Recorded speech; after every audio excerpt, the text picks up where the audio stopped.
Let's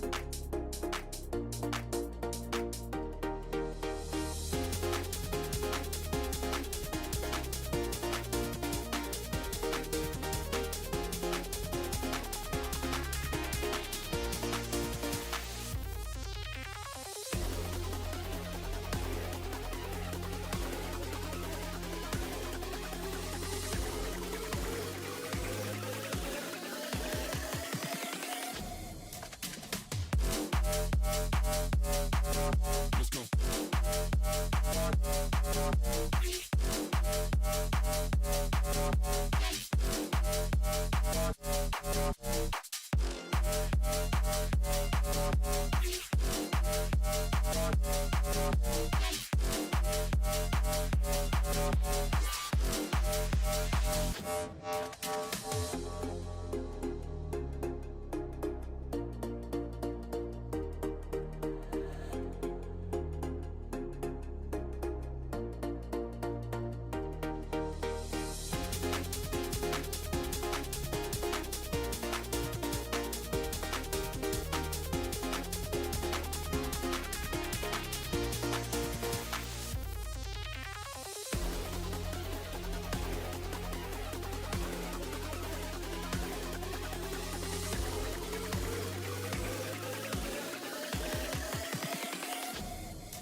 Let's go.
Hello, everyone, and welcome to the 2022 NECC Rocket League Finals. And I am so happy to be back in the booth with this absolute legend, Captain. How in the heck are we doing tonight?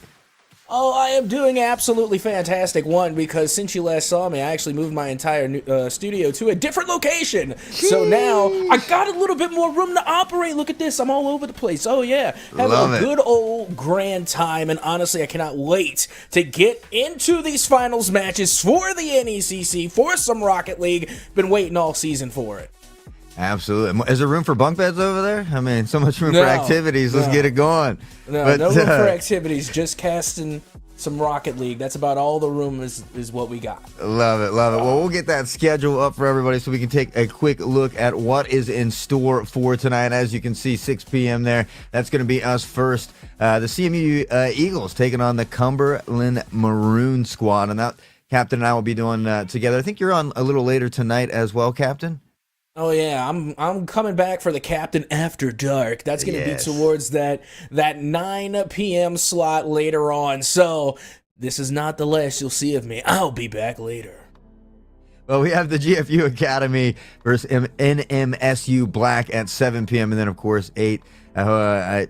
Brescia, I know I messed that up, so I apologize in advance.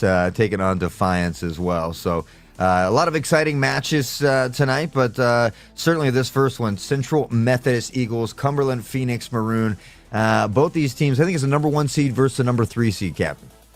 Oh, yeah, I got to see Cumberland play quite a few times. They have been very busy as of late, but look at the Eagles and how they've been performing. They won their last 2 games 3-0. 2 3-0 wins back to back, and the same can be said for Cumberland as well. So this is going to be a good matchup between these two, although I do think the chat may disagree. So don't forget, chat, you got to be rooting for who you want to win. Let us know. Is it going to be CMU or Cumberland Phoenix? Yeah, interesting enough, CMU is 6-1 on the season, Cumberland 5-2, but CMU's only loss comes in the way of a forfeit, and these two teams met in week 3, where the Eagles did win 3-0. So a lot of time has gone by. These teams had a lot of time to develop and grow. So certainly we'll see if Phoenix can maybe upset them here, but right now on paper anyway, it looks like Central Methodist Eagles might have the slight advantage. Yeah, well, it's the number 1 seed and the number 3 seed. As we get ready to get this one underway, let's take a look at some of our lineups here. And coming in for CMU, it's going to be Phantom, who is a computer science major and a junior. Adams, who is a communications major and a junior. And then Gond, or Gand, still Gond sounds more magnificent to me, who is an accounting major and also a junior, all in the same class. How about that? That's awesome. We'll see if that team chemistry comes into play here.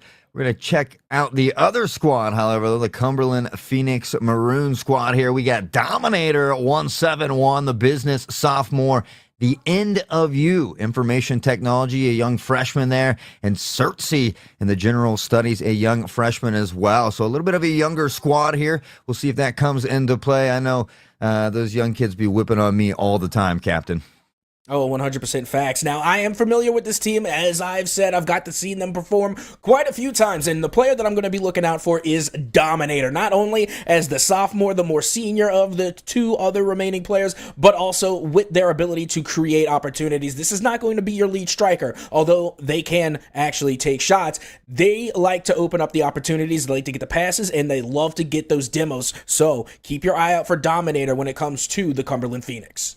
Yeah, I'm a big fan of demos personally. I love the aggressive play style. We talk about these games being physical games, but they are just equally as a mental game. And sometimes those demos can create some frustration on the other side. It helps create space when you're attacking, alleviate some space on defense. So I'm kind of a fan of that more aggressive style with those demos. We'll see if maybe the underdog can pull up an upset here tonight, or if the Eagles will reign true. Have been sweeping throughout the entirety of the regular season and the postseason, Captain.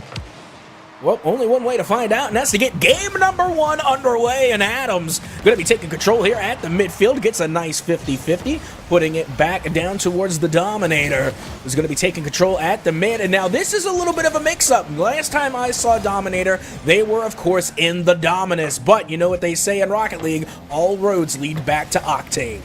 Yeah, it seems to be the popular choice for the majority of players here. And now a little back and forth as both Eagles and Cumberland try to settle into their gameplay. Midfield, this one's going to go by. Dominator on the back pedal will be bumped here by Adams. Collects the boost there, quite starved. Gan over the top in the midfield here. Kind of a lot of booming back and forth Pong-style play. A lot of times these game ones can be a little sporadic. Maybe some game one jitters here, but nonetheless, it's been very intense here in the first 50 seconds. Yeah, and another thing for the side of Cumberland is that NECC is a player that I'm not too familiar with. I did not see them last time out. So I'm wondering how this new addition, or rather the difference being made in their composition, I'm wondering how that is going to affect their game today. And so far here in game 1, a little unorthodox as we are still tied at 0-0. No goals on the board just yet. And usually in game 1, it's a shooting frenzy. All right, well, back across midfield here goes Gan, but again, Adams will find the touch high and dry. Floating there, the defense up off the backboard, the second chance opportunity, and Adams able to just tap this one off to the right, finds the net as well. Nothing fancy, flashy, or fast, just simple, great execution there, and the Eagles will go up by 1. That they will, and that's going to set the tone here for game number 1. They get on the board first. They get there quickly. As you can see, the Cumberland still struggling to find their first goal. Is a nice bump. Will open things up, but once again, unfortunate for Cumberland. They find the sidebar. Yeah, sometimes, that's just the way it goes. This is Rocket League, as they say, and sometimes those things come back to haunt you. Dominator in the other direction here toward the corner, has Phantom there as well. The defense comes in, finds the stop. Majestic Truth looking for more opportunities here, kind of stuck into the corner here on this Eagles side as they pressure back out now. Dominator across the goal. They've got to be careful, a dangerous position, but somehow they escape with this one. Oh yeah, nerves of steel coming from the side of the Eagles. They're not worried about the defense. They are only going for goals. And Adams able to come up off the ceiling to put the pass down to Phantom. And just like that, the Eagles will have a 2-goal cushion. Yeah, it's nice. One's always nice. 2, definitely more comfortable. Still not quite to the halfway point, though, so plenty of time in the game as Phantom with the air dribble carrying across nicely. Looks to find the play, can't quite get it. Dominator on the counterattack. The defensive stop comes in. A nice bump there into the corner as well as they look for more as Phantom up top looks to carry this one out now across midfield. Good defensive stance. That's what I want to see from Cumberland, though. Get up and attest these balls that are in the air. Don't allow them to dribble down the field and find these fancy plays. We'll see if they can get one off of this. Yeah, and you see, this is the thing with Cumberland is right now they're doing a fantastic job at patrolling that midfield, but they have been a little bit lackluster in terms of pushing, trying to make that real commitment on the offensive side, and it's really just falling short with a lot of solo plays. They need to start passing the ball. You got to share the sugar. Got to share the sugar and shoot the shots if you want to find the back of the net here. But right now, Eagles have done a great job of controlling the possession of the ball as well. Kind of maintaining the boost. We see Cumberland at 0 again, being starved out here is Majestic Truth on the back pedal. The end of you looks for something, can't get anything quite there. Coagulated into the corner here are the Eagles as Adams will collect, look to settle out, but the Cumberland able to push this one back in here. That third man positioning fires one more off the backboard. The defensive stop, and the Eagles in a little bit of trouble here, but they will find a booming clear and a counter opportunity. That they will. But that demo coming from Phantom is not going to help Cumberland by any means. As meanwhile, you can see Dominator does get past 2 there in the midfield. Now with the first time, what feels like in a long time, Cumberland have an opportunity to score, but that ball is going to go down and by the wayside. Now popped up in front of this net here, though. The shot off the top backboard looks to bounce in. Second chance opportunity. Not there. Majestic Truth on the back pedal. Touch across midfield. Has some help from his teammate. Will find the bump on the opposing member. 1 minute remaining here, though. And Gan on the attack. The pressure mounting. The defensive stance is there. And Adams will pop it back in for one more. 50 seconds on the clock. Cumberland unable to find a goal just yet. And right now, it's really the pacing coming out for the Eagles, and not to mention their positioning. They manage to find themselves more often than not, in the midfield, but at the same time, not tripping on one another, not getting in each other's way. And I think that's just a good example of clear-cut communication coming from the side of the Eagles. Yeah, I mean, from the communication to the rotation, everything really kind of falling in their place. They've done a great job with the boost as well, kind of starving out Cumberland, and they've just had a lot more opportunities. The possession has been down on that orange side for so long in many of these encounters. So Eagles up 2-0 here in game one. Not really a crazy shootout like we might have expected here. We'll see if they can kind of calm things down in game number two and if Cumberland can bring things back. Well, you got to think of it this way. It was a 2-0 lead. It's a shutout. There's no way you could shake that off. However, I will say, it wasn't, it's only 2 goals. It's not the worst defeat we've ever seen for the most of it, for the majority. Phoenix was right there in it. The Cumberland, they were going back and forth time and time again. They had plenty of opportunities. They did put shots on target, but more often than not, it was a solo play. It was more often than not just 1v1 mechanic going awry to where they couldn't put it on the back of the net, and they simply just got stopped by the defense. If they're going to try and find the back of the net, they need to start bringing more players to the striking position on offense for Cumberland if they're going to answer back against the Eagles. Yeah, the Eagles did 3-0 them in week 3. It is a best of 7 here in the finals tonight, so a little bit tougher to find that sweep to consistently play well for 20-plus minutes. But now here in game number 2, Eagles versus Cumberland. It took them a while to find that first goal last time, and not this time. The end of you sneaks one in here early, 22 off the clock, and this is what they need here, Captain. Oh, it most certainly is, and of course, it's those pass plays to win the games. You got to remember that one came off the kickoff. Still counts as a pass. You can still chalk it up as an assist, so still a fantastic play starting things off, and already Majestic Truth is the one who was accredited with the assist, and they take that 1-goal early lead like we saw with MCU in game number 1. They were able to strike first and strike fast, and they were able to set the tone for the remainder of the match.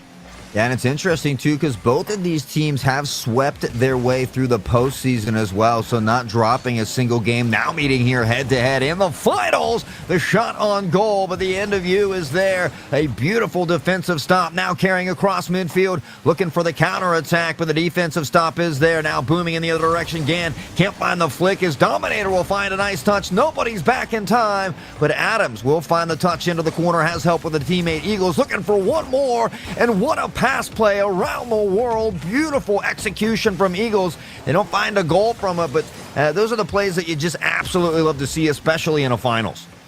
And that's what like you were saying, that's what you love to see, because you like to see the attempt. It might not find its way into the back of the net, but they're getting the ball rolling. And now another attempt coming from the Eagles goes by the wayside, but they are constantly putting pressure onto the side of Cumberland. And if they can keep this attack up, it's only a matter of time before they're able to find their first goal of game 2. Yeah, just peppering shot after shot. We saw a bit of a double commit from Cumberland there. It doesn't come back to haunt them just yet this time, but those are what, just peppering shot after shot, applying that pressure, allowing the defense to kind of crumble or finding a hole in that defensive armor there to find the equalizer again. Another shot comes in from the Eagles. Up top is Gann. Won't find the touch they need, though, and Cumberland looks to find the booming clear. Off the wall will be Gann. Passing to Phantom. Over the top, he finds the flick before the demo comes in. Majestic Truth looking to carry it out. They are coagulated in this Cumberland corner, and this is a dangerous position to be in. Eagles ready to swoop down and strike. Yeah, you have got to get out of your own half right now if you're on the side of Cumberland. Again, you're just allowing the Eagles to take shot after shot, and right now Cumberland spending too much time in their own half and too much time in their own net. The fact that the Eagles have yet to score a goal down here, though, is pretty insane in my opinion. I mean, the Cumberland defense looking like an absolute brick wall at the moment as we are past the halfway, and the Eagles on another attack now at midfield. Gann looking to be that third man and keep it in, but the pressure from Majestic Truth is too much. Phantom, nice move off the corner wall, carries to the net, but the defensive stance is there one more time as we near 150. Cumberland up by 1. They'd love to find that cushion goal, however. Oh, absolutely. Keep in mind, that's pretty much what happened in game number 1 against Cumberland. The Eagles were able to take that 2-0 lead and ride it all the way to a victory. But the Eagles looking to strike back here again.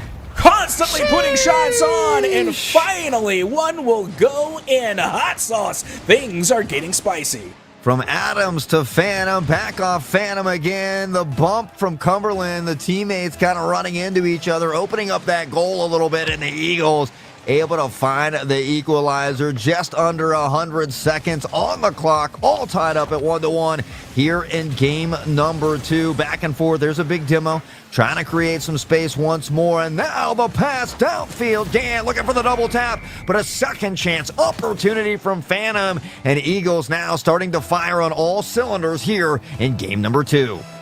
Yep, that we are, and I gotta say, that was a fantastic pass play coming from the side of the Eagles. Again, that initial miss, a tactical whiff, let's call it, led for a perfect cherry-picking opportunity to develop a fast break play for the Eagles, giving them that 1-goal lead, and now with just over a minute left to go, Cumberland are gonna have to answer back.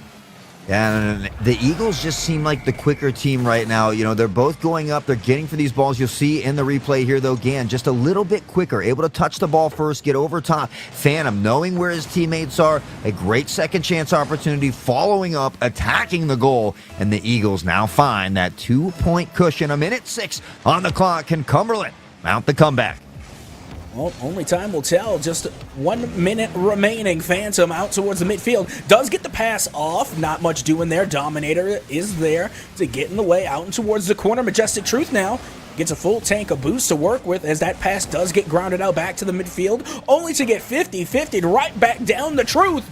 And Phantom, once again, will take possession. Ooh, the razzle-dazzle. Phantom looking to come in and show some flashy moves here, feeling fancy. It's contagious. Now the counterattack back toward the Eagles' side. Tucked into the corner is 2, but Adams off the ceiling carries away. Gets a little bit wild here is the car, but a touch comes in from the teammate. Now we'll have some help. A nice little reset. But the booming clear comes in. Phantom at the midfield. A beautiful job playing in that third man positioning, the rotation on point. Waddle looks to waterfall down here, but they can't find an opportunity. 10 on the clock, and you got to believe here, Eagles will take game number 2 now, up 2-0 in the series. Yep, that they will, and a well-deserved win it was from the Eagles, who look to try and get one more to go on the road, but they don't need it. It's going to be another game win for the Eagles, who now are only 2 more wins away from taking the series, and it's hard to believe we've already gone down 2 games. It feels like we just started. Yeah, I mean, we saw the Eagles take that first game 2-0. Now, still winning by 2 points, though. Cumberland actually came out quick. They found that first goal, but they just couldn't hold on for 5 minutes. As we know, consistency is key, especially in a fast-paced game like Rocket League. One simple mistake, and a team like the Eagles are going to make you pay every time. Yep, that they are. And right now, the thing that I'm noticing, by all means, if I'm capping, say captain's capping, but the side of Cumberland, they're just like a word that you like to use. What was it? Coagulated. They like to group up a lot. They're not spreading the field out. They're not observing their positions. And I oftentimes notice that they're getting in each other's way, where if you're looking at the side of CMU from the Eagles, they spread out the field and they have a lot of trust in one another. Regardless of whether it's on point or if it's off target, there is always a teammate there to back up one another on the side of CMU. And we're simply not seeing that from Cumberland Phoenix. Hey, I love the call when Cap is capping, but he is not capping. I mean, it's just the attack, the pressure from the Eagles, you know, has been relentless, and shot after shot, I think, is kind of what breaks apart those defenses and allows those openings to happen. So Cumberland needs to alleviate that pressure faster, find more offensive opportunities for themselves, and again, just kind of get that cushion early. Basically what the Eagles have been doing to them, unfortunately. Yep, and now you can see an opportunity for a fast break is denied for Cumberland as the ball makes its way back towards the mid, and Gond able to send this one out. And now Cumberland looking to strike, but Phantom is there to send this one up to Adams, right back down to Phantom. And once again, we're seeing some fantastic passes being displayed by the Eagles. Yeah, back and forth. The Eagles here, though, up 2-0 in this series, the best of 7. And now Cumberland looking to grab their first game. They don't want to let Eagles, get too far away with this one, unfortunately. So looking to fight here strong, find game number 3 and bring the series back a little bit closer. Ironically, a lot of these games, Captain, a minute, even 2 will go by before we find our first goal. And then after that, things begin to pick up. And that's what we could see here after Phantom finds this one, 3:52 on the clock. Oh, yeah, and I, you know what? I saw that. There's no way that we're not going to bring attention to that demo. Oh, so cheeky by Adams. Look, the shot and the play, by all means, full credit where credit is due to Phantom and to Gand, but also got to give credit to Adams, the unsung hero who you won't see on the scoreboard after opening the way with that demolition. Hats off to you, Adams. Good job.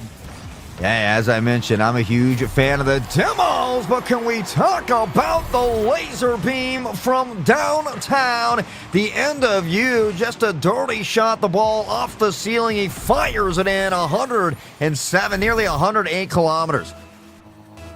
Now you see, there you go. This is going to get, kind of the momentum going on the side of Cumberland. They're able to answer back very quickly, but once again, we're seeing it's a solo play. You cannot rely solely on those solo plays unless, by all means, if you're going to pop off and carry and back your team. But you don't want to put all that pressure on one player. You have got to come through and really start passing the ball around just a little bit more, if even just to stir up the defense, if not to find an open net on offense.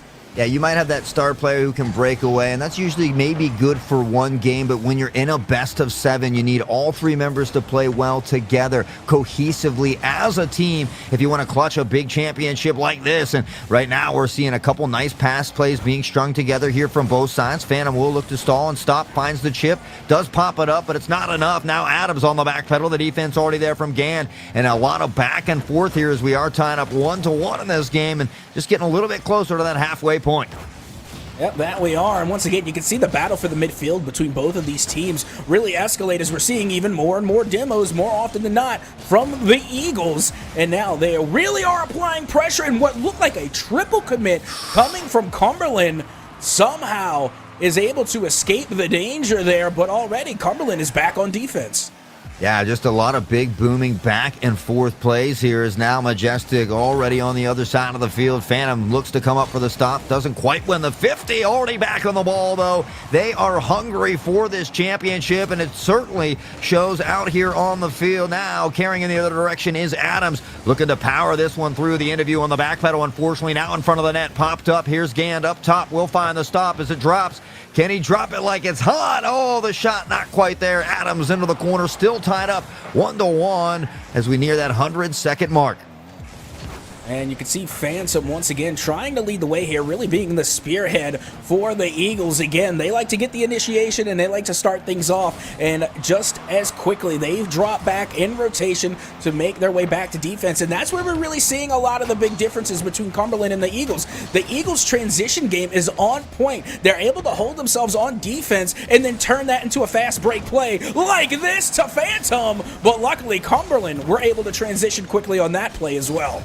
Yeah, a lot of these big booming clears from Cumberland, unfortunately, are going to the opposing team. So again, they have some great pass plays. I would like to see them settle down a little more into their play style, find these rotations, kind of look for those passes to each other. Obviously, not every pass is going to work. The team's going to find a lot of blocks, but eventually when you're passing across midfield, finding these shots here, it's only a matter of time before a ball will find the back of the net.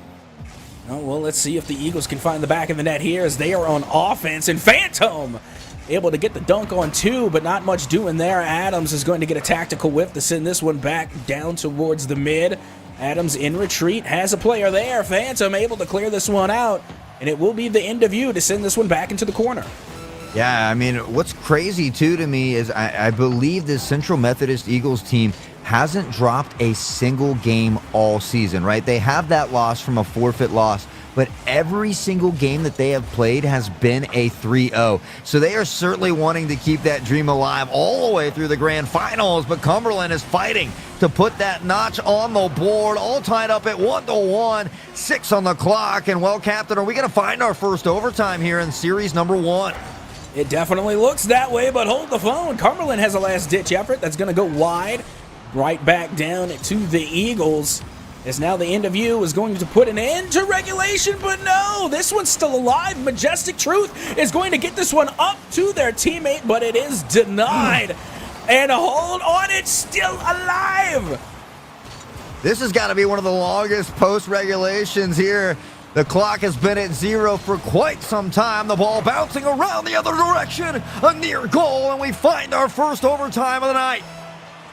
Finally, I've been waiting for some OT. Here we go. Some extra seconds here at the NECC Rocket League.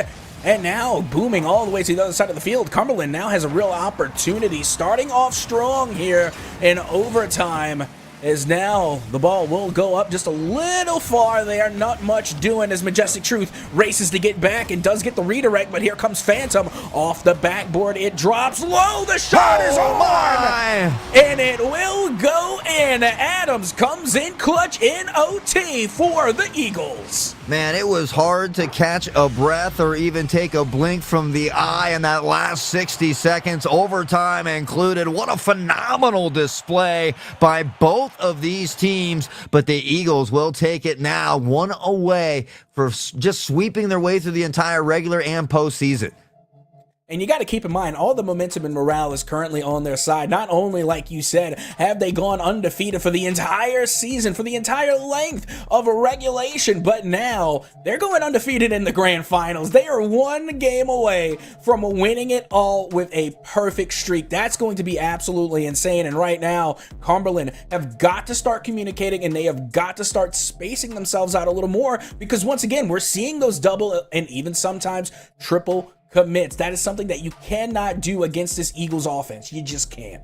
Yeah, I agree. They have to space just a little more and even try to maybe find some of these bumps or demos that they had early on. Certainly wanting to be the first team to take away a game from the Eagles here, as nobody has been able to stop them. And that's just insane to me throughout the entire regular season. But, it's crazy tough to sweep through a championship. It's even tougher to find the reverse sweep. We'll see if Cumberland can start just that here in game number 4 as the Eagles do lead the series here and now sitting at match and championship point. Yep, that they are, and I gotta say, once again, they're off to a great start, patrolling that midfield line, keeping the ball inside of Cumberland territory as now Gand does go up, has an opportunity. It will be deflected by Cumberland. Adams now taking a turn, has a little boost to work with, but can't get past 2 defenders as finally the end of you. We'll put this one back over towards the Eagles. All right, 4:22 as again, most of these games have kind of been slow scoring, at least for the first half, but Gann says, hold the phone. We're switching it up a bit, finding the first goal, 44 seconds off the clock. Not a super fast one, nothing flashy, just a nice hit. Unfortunately, hits that post kind of off end as well, and it does fall into the back of the net. Well, that's why most say that you can often live and die by the crossbar. Sometimes it's your best friend, other times it's your worst enemy. And that last play, it was both. It was the best friend for the Eagles and the worst enemy for Cumberland. But that's the last thing you really want to see when you're in game number 4 of a best-of-7 and you're down 3-0. Yeah, I want to remind the viewers at home as well. Oh, Cumberland with the equalizer there, 1-1. They'll tie it up. But I do want to remind everybody, if you're looking at the scoreboard at the top, it might just see one notch there for the Eagles. They are actually 3 games up in this series, a best-of-7, only needing 1 more to secure. So if you do see that 1 tab up there, don't worry. Eagles sitting at 3. Cumberland yet to grab a round just yet. Game number 4 underway, and Captain all tied up yet again.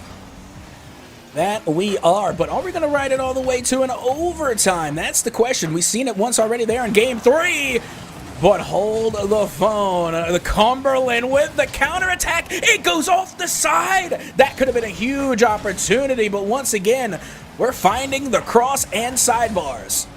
And now another chance here. A little too much on that one in front of the net. A big demo from Phantoms as well. Adams looks to collect, but can't quite grab it. Chip across midfield, and again, we talked about them coagulating together. We see it right there. There's nobody to attack the ball. Both of them kind of pushing or passing across midfield there. So Cumberland needing to work on those rotations just a little bit, spreading the field just a little bit more, and they could certainly come away with a goal to take a game away here from Eagles. And this is a huge opportunity. Again, Majestic Truth able to get the touch, but not before the Eagles managed to get back in time to deflect the shot away. And now Gand up high gets a decent touch there, but that whiff, oh my word, that's going to give Cumberland an opportunity to strike. And Gand, with just a little boost to work with, manages to hold off the aggression. Yeah, still floating in front of the net of Cumberland here, though, as Adams will look for the double tap. There it is, the shot! What a play from Adams! And this is where you really get the danger here. We already know that the Eagles love to pass the ball. They are top-notch with their pass plays. But this is a friendly reminder that they could pull off the solo plays too. The 1v1 mechanics, the give and go to themselves. Adams able to put one shot in the back of the net and on the highlight reel. Yeah, Adams made that look way too easy as well. For anybody that plays Rocket League, they know that that was an insane move to pull off, especially in a championship game. And just so effortlessly, Adams made it look to give him that 1 point lead. Nearing the 2-minute mark, we find the demo Majestic on the counterattack, but the defense is there. The Eagles are playing so well on both offense and defense, and Gamble will find one more for the 2-point cushion. Yep, and that's, again, we saw it in the replay. That was just a lack of communication. There was an error. 404 had occurred because one player, of course, in the mid was going for the demo. The other was going for a pass. There was no synergy there. It was just two players off the mark, and the Eagles were able to take that small window of opportunity and turn it into another goal. And now the ball floating in front of the net of Cumberland again. The pressure has been relentless from the Eagles. They maintain the ball possession, the progression, the boost consumption as well. Phantom, though, now starved, just 12 in the tank, and that's gonna be it. Dominator finds the second one, now only one away from tying things up. 148 is plenty of time for Cumberland to get back in this game.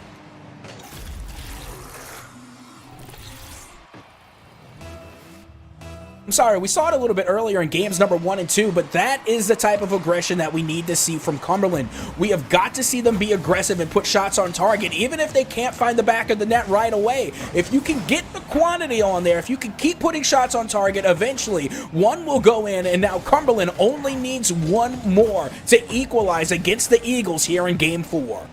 Yeah, I mean, this is already the highest scoring game of the night, I do believe, so both of these teams really picking up the pace.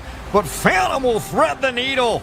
Sheesh, my oh my, 123, and just, again, nothing insanely flashy, but just the fundamentals of the team, the basics, they work so well together, and Phantom just executing the play nicely, finding the 2-point cushion here, 4-2. Cumberland not out of it just yet, but certainly a tough uphill battle.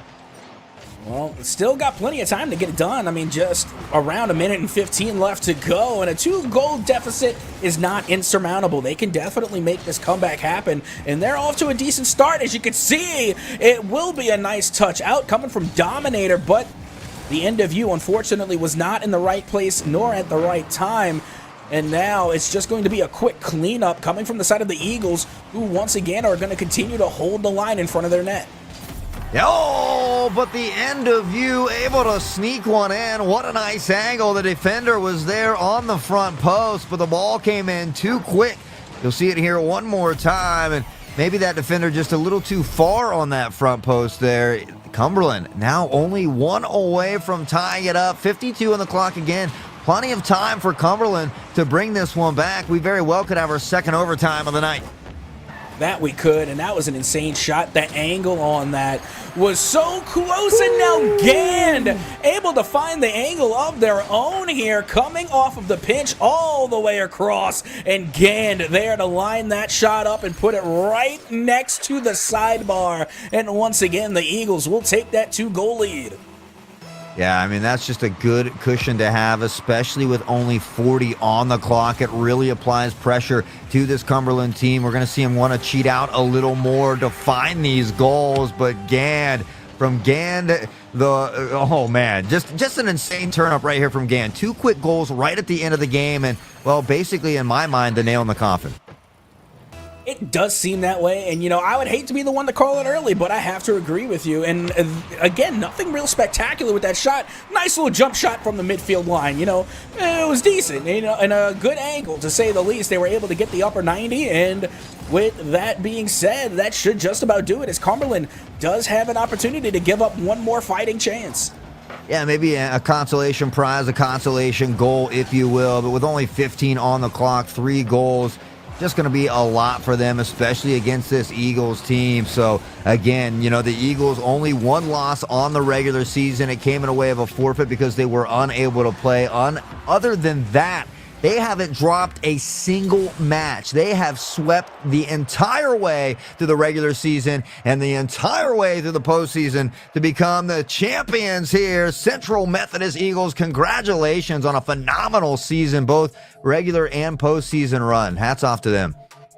Oh, absolutely. And, it was really from start to finish. They just did not have a means to slow down. It was all gas and no brakes. And at the end of the day, they were able to take the dub 4-0 in a sweeping fashion in a best of 7. And that's to say a lot because, granted, regardless of how the game ended, you have got to give respect to Cumberland Phoenix. That is a fantastic team. It's a fantastic lineup. And they made it this far for a reason. So this was no easy feat by any means.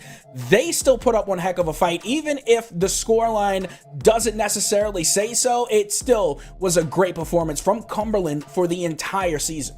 Yeah, I mean, those first 3 games were insanely close as well. We saw in overtime, there was a 2-1, I think a 3-1. So those games were very, very close as well. Cumberland had swept their way through the postseason as well and the playoffs, even upsetting that number 2 seed. So certainly doing a phenomenal job. It blows my mind that the Eagles didn't lose a single game throughout the entire regular season or postseason, though. A best of 5s, best of 7s, whatever it might be, to not even drop one is a very, very huge feat. So again, congratulations to them and their championship as well. What a phenomenal way to start off the night. A great first series, Captain.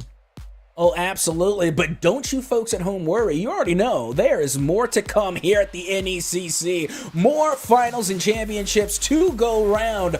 And, of course, some more Carball, some more Rocket League, this esport that we love oh so much. So do not go anywhere. We will be right back with all that and more right after this.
Ladies and gentlemen, welcome back to the NECC Rocket League Grand Finals. My name is Foof. This is FBI Tugboat, and oh my goodness, a 4-0 to start the stream. It's not exactly what we wanted, but here we are in Series 2, ready to get revving and going.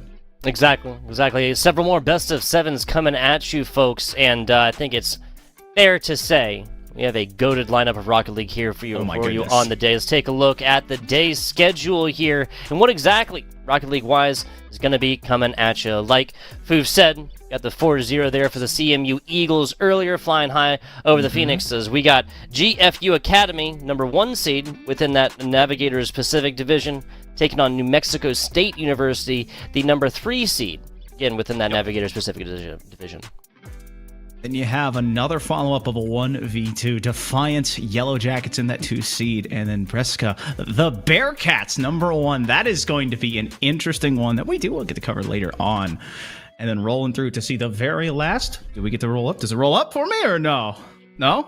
Oh. That's going to be the B stream, I believe. Yep, that's going to be that right there. I know that Columbia and Northern Arizona are going to be playing as well a little bit later. That is another 1 seed versus 2 seed. We have a lot of high flying, high skill, high octane. Exactly, right? Like it's almost like we plan these things, right? Crazy stuff. A lot of higher seeded teams going forth and doing battle in the virtual pitch here today, Foof. Well, I mean, let's just be honest. Let's start with both of these teams, GFU and NMSU Black. Like, the big thing that was really fun to watch is GFU over the season. They start out with a little bit of a rough week 1, dropping a game in the middle of the season, but end up going 7-0 in this regular season, and then having a very pretty playoff run. Their playoff stats are a bit lower. They're about down 1 goal per game compared with the regular season, but still looking very good and holding a very strong defensive end, while only allowing 1.5 goals per game. Yeah, not a bad scoreline by any means, right? Allow less than 1, well, you're probably going to win. GFU Academy and MSU Black. Neither team having an easy way through here. As we see, there's George Fox University, henceforth referred to as GFU, taking on the NMT Blue Squad. That was the Miners up there, did drop a game. Taking on here, CSUDH, that Cardinal squad. The number 5 seed took a game off of them as well. Now, take a look at New Mexico State University. You kind of see a similar song sung. Well, here's the wonderful thing about this season, if you're a Aggie fan. There are 3 Titans that the Aggies have had to defeat over the season and have lost to. 2 of them were in the upper bracket in CSUDA Cardinal and GFU Academy. So 1 pillar falls, and then they find the next pillar in Grays Harbor and win in a Game 5 thriller. Wow. Yeah. To now throw off that second Titan. The second pillar falls, and the Aggies have only 1 more step and 1 more best of 7 to go. Team of Destiny? Team of Destiny. A Cinderella story. We'll see if they turn back into a pumpkin at midnight here, Foof, because this is your CMU squad. That's the only one here that didn't result in a 3-1 or 3-2, right? Grays Harbor came through hacking and a slashing like the Lumberjacks. Taking a look, GFU Academy. This is Big Shrig, this is Snowman 2K, and this is Snorlax Guy. There's a finance junior, another junior, but an engineering junior over there with Snowman 2K, as well as the elementary school education. It's a senior for Snorlax Guy. I'd love to have a Rocket League player as a teacher. That'd be awesome. Can we Would just be like awesome. put a caveat to that? That'd be awesome. But a lot of old heads on this roster, so very poignant success. They are rocking, they're rolling. They are 2-0 in the playoffs, 6-2 in these games, feeling good, feeling confident, and currently rocking a +7 goal differential in this playoff run. Then when you flip the pitch, you look at the Aggies, this trio they're bringing in. They've had some hype, they've had some fun, but my favorite thing about it is they have almost doubled their output and are now +10 in the goal differential in the playoffs. Yeah, crazy stuff. This is Acuity, yep, I'm saying that right. I got the pronunciation there. There's a biology freshman. Cool written. A computer science senior. Kinesiology freshman there for Nate Boss 100. I believe kinesiology is the study of like the movement of limbs. Yes. Am I right on that one? It is so cool. Yes, it is. Study the body's movements. So cool. Yes. Well, I guess studying the body's movement, is that going to go to the car's body of movement? But I'm really all that matters, it's a young squad with 1 old head in Cool Red, seeing if he can kind of lead this team forward. But talking about this fun time. Now, I've got a question for you, Tugboat, as we get ready to kick all the way off. We were joking about it in the pre-production meeting and have now put it together. Who you got in game 1? Yeah, so this is series 1. Yeah. So this is GFU Academy right here, and so we, as you can see, guys, we did kind of different things here, right? Foof's a little bit more artistically inclined than me. You'll see his predictions here in just a second. But I kept it to, like, I can't, like, erase anything. I can't erase or undo anything. So this is going to it actually started pretty well and kind of got a little bit worse as we went on. But this is the first one here, GFU Academy 3-1. This is the same exact scoreline that this game ended at last time, unless I'm wrong. No, excuse me, that was a 3-0 for GFU Academy. Still, New Mexico State University, I mean, just take a look at the bracket, right? They haven't lost or they haven't won a game yet at a 3-0. Definitely not looking at losing this one all the way out. I just don't see this now grand finals, right? I don't see this being that full 3-0 sweep for either one of these squads. Well, you got to remember, it's also best of 7. It runs a little bit longer as well. Oh my so goodness. I'm going to push you to 4-1. Can I pull you to that? You can. Can I get you talking I did this into wrong. that? I did this Okay. wrong. I did that. I was so confident, right? I was so it's all confident. good. I knew it was best of 7. I said it earlier. I still did the prediction wrong. Oh well. All right. So I want to caveat before I throw mine up. I want to talk numbers here. All right. So when you look at the regular season, you have 3.16 goals per game and only giving up 1.4 if you are that GFU team. They are down in the regular season, only 2.5 goals per game and giving up more goals, even though it's only 0.1 at 1.5. Look at the opposite side of the pitch. You have the New Mexico State University Aggies. They are up in goals per game. They are up in giving up less goals per game. They're on a hot streak, and that is why I have the New Mexico State Aggies becoming your Navigation look at that. Pacific I love that. Frontier I love that. Can we see that another champions second? with a Can we see that for another second? 4-2 scoreline. We'll move There the you go. mic. We'll get this back up. Get your screen cap. I'll put my face beside it so you can get me, right here. Hey, there you I go. love There it. you go. The artist rendition. I love it. I love it. Get your screen caps, guys. Get your screen caps. I absolutely love it. The drawing is so much better. Again, Foof a lot more artistically inclined than me. You see what my teachers had to deal with my handwriting. With my handwriting, like right here, right? But yes. So numbers-wise, the way of New Mexico State University, I obviously meant 4-1 right here. Knew it was best of 7. Whatever. GFU Academy. They took this 3-0 last time, and I'm thinking the pass might be able to recreate itself. But again, not going to be a full sweep. Foof with a fantastic point. Foof over this way, sorry, with a fantastic point, though. They're the numbers, right? The numbers mason. They are The numbers mason. The numbers mason. They are trending the way of New Mexico State University in every way, shape, and form. Not the only numbers that really matters is going to be 6 cars on the field, a possible 7 games to be played, Tugboat, and eventually 5 minutes being placed on a clock. There is going to be a chance in this series we're going to have one of these collegiate players realize that they are holding the make or break moment for their teams, for their season, for their championships hope. And 5 seconds into game number 1, you have New Mexico State University, the Aggies in the yellow. You have George Fox University's the Bruins, Esports Academy, rocking in the blue. In the first 18 seconds or so passing as both teams feeling each other out. Yeah, just a little bit of respect early right here. It makes sense to start this one early. And again, whoever takes this.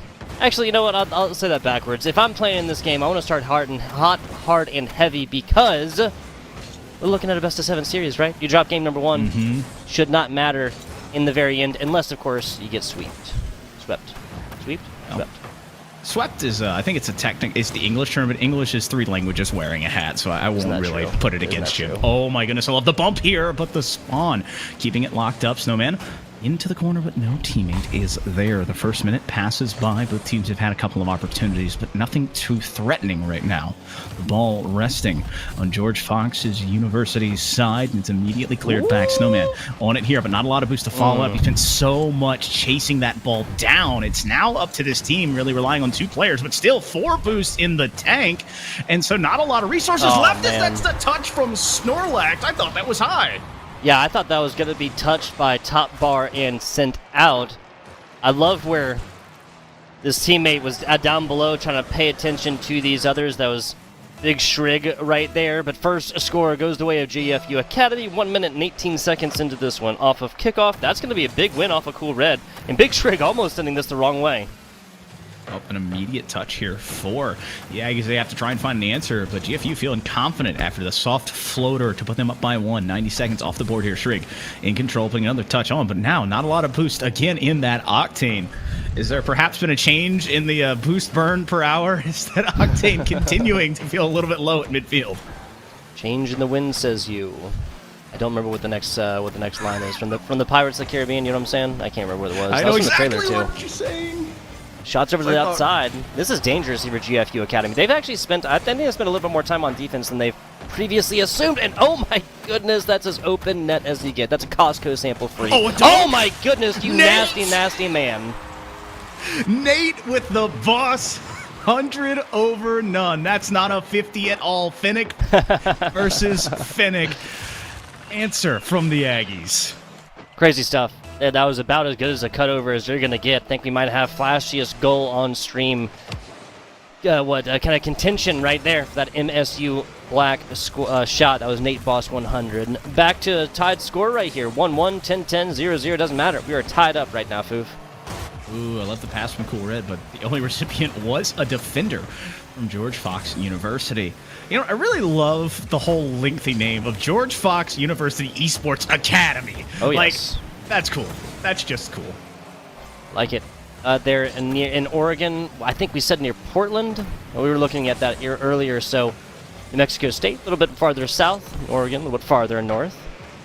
Intra-state rivalry right here, right? We got Canadian teams, so not an international. We have Canadian teams, but these aren't them, so not an international, but an intrastate. So and think English about it. is Not, weird. Like not international, but international. internet. Oh, there you go, dude. And again, that's English for you, right? They all sound the same, but they mean different things here, people. You just have to know. 2 minutes left in this game. Bro. Yeah, no, it's hard to make sense of English, man. Well, right now, we're trying to make sense of a 1-1 game in game 1 of the series. That's a beautiful touch there, but Snowman ready to slow it back down. Return fire here. He saw the dunk over him, but he can't win one of his own. Shrig slowing down. He thought there was a touch coming. Now it's a double commit from the Aggies, but double the power means double the clear, but they're still both on top of it. Need to be careful here. It's the Bruins poised to make a play here. Feels backflip, pushing it forward. Snorlax has the goal for this team in blue and is perhaps trying to find a second. 84 seconds left, and another big 50 keeps it on the offensive end. It's a bad touch midfield, but the Aggies able to push it back. Snorlax guy, right side, tries to pop this one over, and I gotta say, GFU Esports Academy has not really gotten these passes in so much. That they only had possession there, and after Snorlax guy's interaction, not by like luck necessarily, but by another player burning everything boost-wise to get involved. They shouldn't have to burn that much just to take possession or just to receive a pass here, Foof. You know, you got to burn it while you got it, and goodness. that's Nate Boss burning it while he's got it in the air. 13 boosts in the tank after that left his nose, and it's set up all by Acuity with a big 50. 115 kilometers per hour, something like 65, 70 miles an hour, Fast. something like that. It's 1.6 per, I know that much. 52 seconds left. Pretty much a classic 60-second drill here for GFU. What do, Foof? What do? Your best. That's all you can There do. you go. A clap right in the now, back both they'll of get these- regardless, right? You have to, right? But you're sitting at a point right now, you haven't had the most offensive game, where you had a pretty solid offensive year, and you're feeling like you can be confident here, you know? They had a plus 44 goal differential in the regular season. They scored almost 80 times in the regular season. Only finding one here is that's another push from the Aggies. And so they have been forced onto the back foot. And again, with only, I think, 4 losses in the regular season, none of them causing a series loss, the Bruins on the back foot probably for the first time in this season. Yeah, that's reasonable to think about. It's reasonable to think about. Dropped individual games, not dropped matches. Against 7-0, New Mexico State University. Even though they have similar goal differentials, ooh, just a little bit to the outside. New Mexico State does strike first. Even though New Mexico State has all those positive goal differentials, right? They only ended that final season, right? The regular season at 4-3, Foof. So we're looking at an undefeated squad and a 4-3 squad, a squad that is one loss away from being an even 500, even though their in-season performance was relatively similar. Exactly, but the big thing is, with them having only 7 teams and these bye weeks coming through, my thinking is, apparently early bye weeks are the way. This was a week 2 bye week and a week 3 bye week who got got it out of the way early and now have had that back half of the season to just kind of roll forward. But as I wanted to, I'm going to call it, the Aggies had the momentum curling in. They had the numbers, and they're able to make it a 2-1 game with a shooting advantage. I believe it was 4-2 on the offensive end. Their offense able to hit a little bit more. I want to see more from both of these teams as the offenses still feel like, either a deer kind of getting its legs or a bird not wanting to hop out of the nest. They've got room, they've got space. They just have to take it. I mean, that's game ones for you, right, Foof? We saw this come in, and it was not that incredibly physical gameplay. It wasn't a whole bunch of bumps. It was not a whole bunch of demos. It was coming in and teams generally respecting themselves. This ball spent so much time in the middle pitch, it might as well buy a one-bedroom apartment there, okay? This is neither of these teams that had a whole lot of possession, and that's why we only had 6 total shots. 6 total shots attempted. Oof. 6 total shots attempted in the game number 1. I would be very surprised if this is as slow as it was earlier. Well, dangerous spot here as you see George Fox having a double commit here, controlled from mid. He wants to find a second touch, but can't get it. That's a big, booming clear. Cutie's there. He's going to win the 50. Wanting for another one here, and another touch midfield. Now all left to Snowman. Up high, touching one, but 50'd hard. Again, apparently these Phoenix keep finding each other. There's only one. It's just a lot of fun to watch. The heat-seeking Finnick. Heat-seeking Finnick. That's the stuff that some of these defenders' nightmares are made out of. 40 seconds left. Possession has been GFU thus far. George Fox taking a pretty solid lead. And again, and the MSU is just not with it on the clears. Like, even this is over to right side. This should be able to be picked up mid-pitch. And no, GFU kind of waits to get on top of this one in a split decision and wait to make it and makes the decision themselves. The decision makes itself. I don't know. A house divided cannot stand. A defense divided cannot defend. But they're making the stand for now as a demo opens up the place. Cool Red dropping it down. This could be an opportunity here once again for GFU. Second touch possibly off the backboard. Putting it in his Snowman 2K means Snowman 2 taps. Nicely done. Snowman 2K was the scorer in the first game for GFU, correct? Mm-hmm. Both of these so far across these 2 games thus far on the way. Snowman 2K. Offense, powerhouse, GFU. As far as this player, now we frequently see roles kind of dividing up a little bit, and so I'm not surprised to see Snowman 2K in the shooting role in the scoring position. Both of these so far. Now to the right side, GFU looking to make 2 into 1. They said that. That's gonna work. My God! They said that alchemy doesn't work, but just like that, 1 turns into 2. It is just as good. Well, again, just catching Cole Red just a little bit too aggressive in that near post rotation. The ball sneaks past him, stuck to the wall, and Snorlax taking full advantage of it to make it a 2-0 game. Both of our predictions thus far being held. No clean sweeps here predicted from either of our casters, so GFU brings this one back. Still be both predictions alive still. 90 seconds into this one, 2 scores on boards for GFU for George Fox thus far. Snowman 2K playing a defensive position that he is not used to, and Cool Red 15 strikes in 1 for the first for New Mexico State University. An answer from Cool Red, and that sets the tone possibly for the Aggies to start clawing back into this game. And again, with so much time left, not even 2 whole minutes taken off the board, we find ourselves at a 2-1 score affair, which was the exact score of the final of Game 1. Yeah, so again, this one just going a lot faster, every mathematically quantifiable way, I'd say. 3 minutes, 8 seconds. Just taking a look at shots on board. I mean, Snowman already has 2, and that's half of what they had last time. And again, 3 minutes still left into this game. Big Shrig, right side, gets a little bit of a hit and then gets beat there. Defender, thankfully there if you're a GFU fan, though, Foof. Opportunity rising. That's a shot on an open net, but just diving back is Acuity. He's got not a lot of boost. Again, it's such a far reach, but he's able to catch up to it here. Big Shrig off the sidewall here, trying to find some control, but it's immediately caught back. Another big 50 coming off these teams just over the midway point here. And the Aggies still looking for an equalizer, whereas this Bruin squad possibly putting an extender towards the net, but not able to find the angle there. Yeah, we had the 2-score differential. That is the highest score differential we have seen thus far. It was only a score differential of 1 earlier. Nice little pap, and there you go. Acuity once again. 3 saves. First shot attempted, and this one goes in. It's just a beautiful read. We've seen the overcommitments on the defensive side near post, but this is opening up the near post too far, going for that far post read instead. So now we sit 2-2, and the Aggies notching things up with 2 unanswered. Hit over, right side. 2 minutes, 14 seconds. Walking the dog on in, and Nate the Boss once again. My goodness. New Mexico State University opened up this game, dropping 2 and quickly, if you remember, Foof. There's been an absolute riot and run since. It has been a riot and a run, but this is now Nate Boss's 3rd goal in this series to make it 3-2 in this game. Crazy stuff. Crazy stuff. Nate Boss, right side, New Mexico State University. Big offensive juggernaut. There. Snowman 2K. The other one, defense holds strong. There's an attempted defensive clear. Cool Red reads that one the Tuesday before the Wednesday and obviously gets there. Now a big defensive clear, and Cool Red can't quite make it to this one. Couldn't quite read that redirect. Take attempted. Nice hit. Forces the hand of the defender. That might actually be on point. And it is. Wow. Cool. Okay. Okay, we have our longest shot so far for sure. Fastest was 116 kilometers. This is definitely the farthest. He got the old 9-iron out and just chipped it over the midfield. No Seriously. contest, just watching it land perfectly on the green. And green means goal 4-2 with 1:45 left. Back on over to the middle of the New Mexico State University Black Squad, now having their own 2-goal differential for the lead. Biggest one we've seen so far as we reached past 100 seconds and 2 left. GFU to tie this one back on up.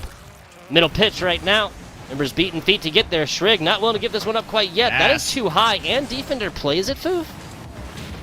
Well, it's an awkward spot to be in, especially as a defender where you jump late towards it, but it was able to sneak out as that wall played the initial defender, touching it all the way. That's a dunk coming through. Wow. Nate, hello to the back of the net for 2 in a row. Yeah, I'm not surprised, though, either. Nate Boss, once again, coming out. Offensive powerhouse. Cool Red has assisted plenty of these, but now a 3-score lead for the side of New Mexico State University. And my very, very poorly drawn prediction is quivering in fear right now.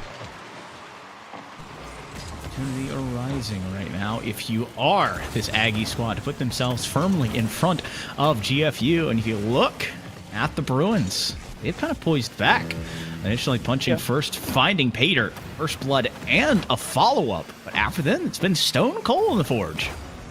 Stone cold in the forge means no metal being made. We're going to have to need this one because, as we know, pressure creates diamonds. GFU going to have to really harness that, bring it back for some flashy, expensive gameplay. 38 seconds left, 3 scores differential. Do we think that it's happening here, Foof? Well, I am always one for never counting a team out. It needs to happen quickly. If you are the Bruins, and again, such an awkward offensive position where they have 2 players so close together and no one really controlling the ball, it's becoming less and less likely. Now another shot coming on, another goal going through, and Nate Boss with his 3rd in this game, 5th of the series.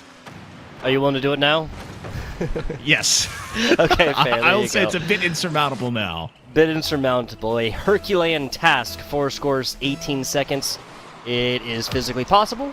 Once we hit about 11 seconds, there will not be enough chronological resource. That's time, people. Chronological resource. There you go. Not enough chronological resource to come back. You cannot score 4 times in 11 seconds. This is going to be burned out, and NMSU,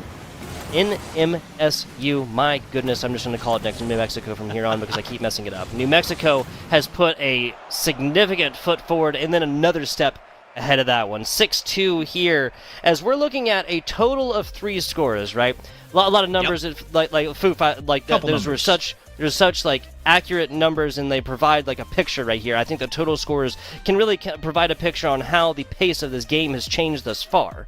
3 total scores in Game 1, almost 3 times that in the same 5-minute period in Game number 2. 8 total. But again, the scary thing is you look at a 1-2 score fair in Game 1 that goes 2-1 by the Aggies.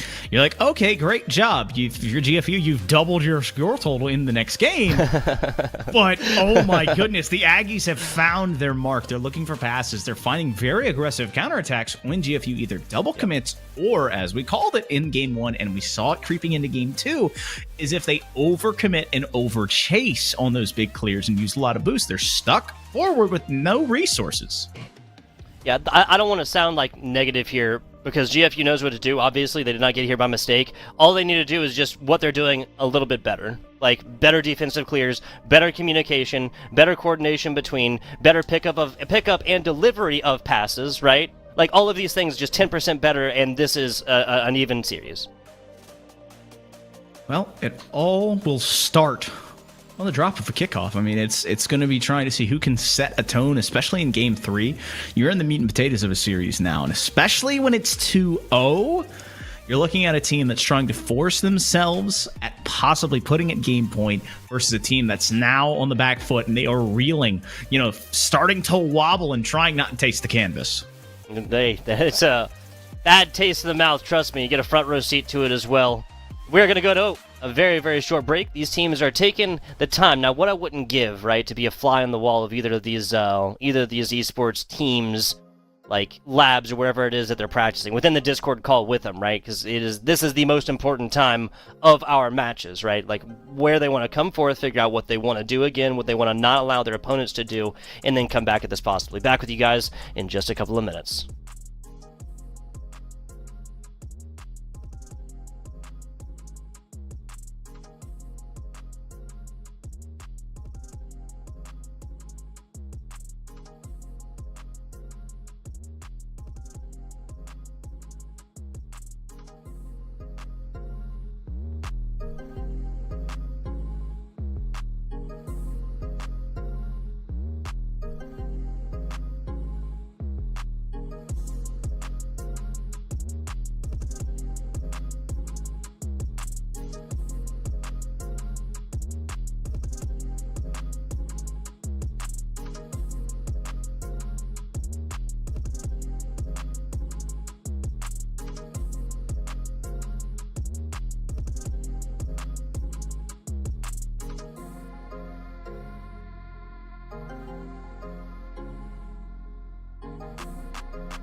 And we are back. New Mexico State University coming back into this one 2-0. Now, Foof, here's a list for you, all right?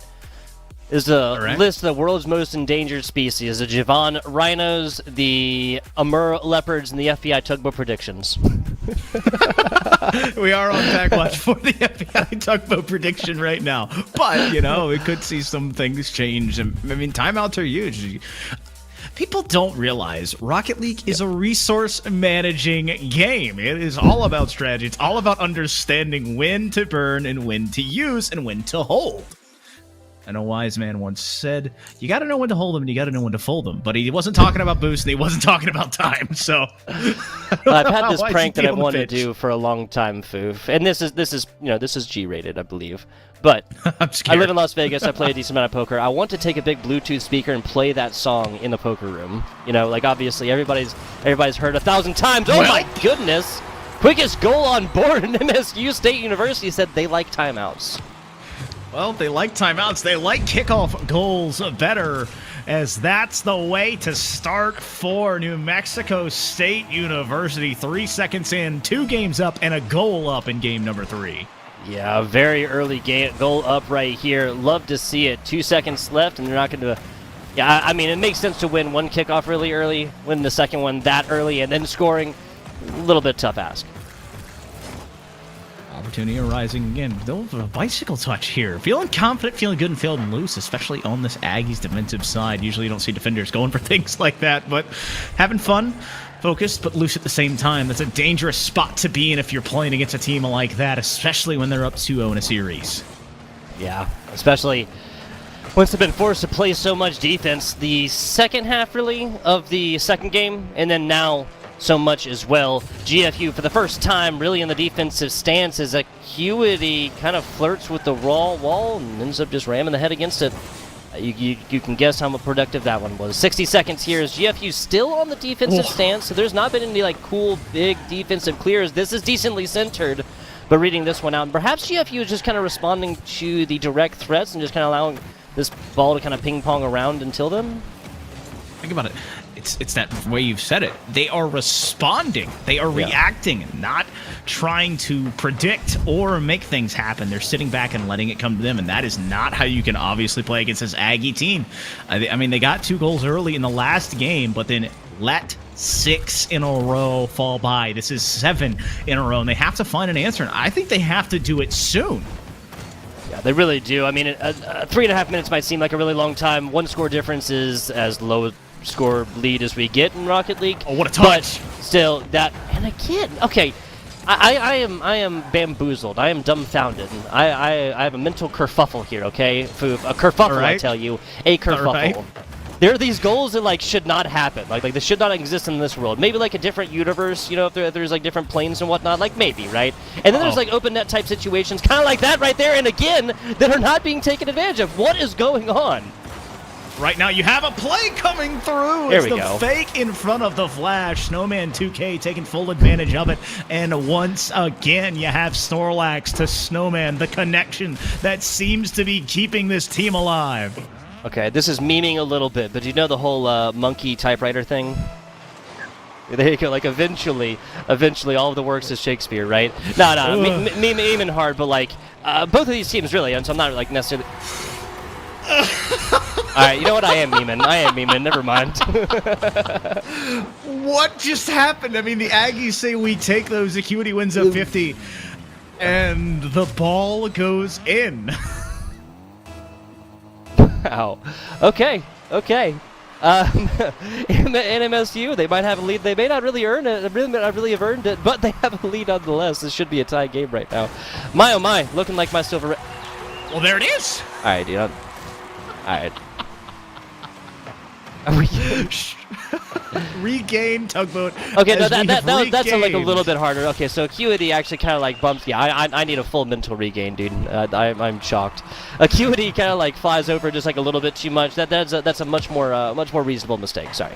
So back to this one. 2-2. It could be 10-10 right now with the amount that we just saw. I was going to try and get you to that point and allow you to regain it. Please, Snowman, not again. His teammate had to push it back. That's the only problem with having heat seekers when you hit the ball. It's just sometimes it goes towards the wrong net. As Cool Red and company pushing it back up the field, and again just kind of glued to this left wall, and another touch coming through, but this one a bit too far as it veers it off into the corner. Nate waiting under it here.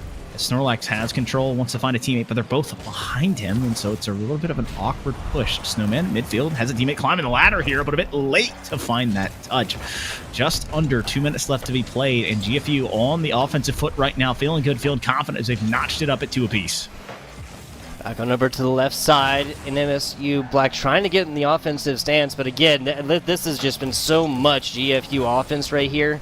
MSU has found solid goals in situations they may not otherwise, long ones earlier, as well as the kind of the wonkiness we saw earlier. But 90 seconds left on this one. We are looking as an even game as possible. That's going to be a bounce too high and a cross backboard. Well, it's a bounce too high, but again, the defense just a bit awkward on it there, but the offense so far off. They're not punished. There's now an opportunity rising. GFU trying to find perhaps their first extender of this game. Snorlax Playing slower, putting back into the mix. That's a dangerous touch, but there's no one. There is no cars there to catch it in the air. So it falls back down. Into the corner we go. Snowman going near post. He has the angle. He has the goal. And now GFU has the lead. There you go. This is the first time they've enjoyed a lead in what, 12 minutes? Something like this here, Foof. 100 kilometers per hour right up the middle, right up the gun right here. And again, lead of 1, no real lead indeed within the great game of Rocket League. But a lead nonetheless. So. A big-time angle there. Now it sets up Snowman. He's got no boost in the tank, but he's got a lead blocker. If he can get to the touch here, a big win keeps the pressure on. 55 seconds left. New Mexico State University. The Aggies need to find one to answer. Cool Red cuts in front of his teammate here, but there's no... Wait, that's a dunk coming through. He's got no boost to follow, but the possession still rocking forward. The Aggies dressed in their crimson right now. Nate Boss putting it in midfield. He's been the front runner. He has the pass. Acuity's there, but he can't find it. Still a 3-2 game. 1 goal separating these two teams, and 2 games separate them. 30 seconds on the clock. Another push coming through the ball. Bouncing back out, and the Aggies still looking for that answer. A very weak dribble attempt right here. Snorlax just taking a little bit off the top easily, and now we have GFU in the offense. They are not in a burn time type situation. There it is, a shot and nothing. There's the tied up shot. The redemption. 13 seconds left, and Acuity ties it back up.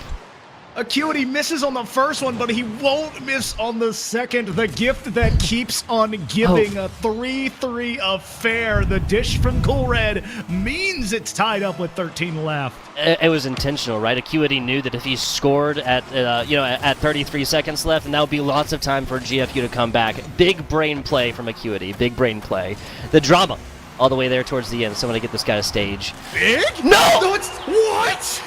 He left 1 second too many, FBI! 1 second too many! Big shrink off the ceiling, off the nose, off the ground! It's a 4-3 game! GFU takes the lead back. Oh my god. How crazy is that? Right, if you want to extend the like theoretical, right?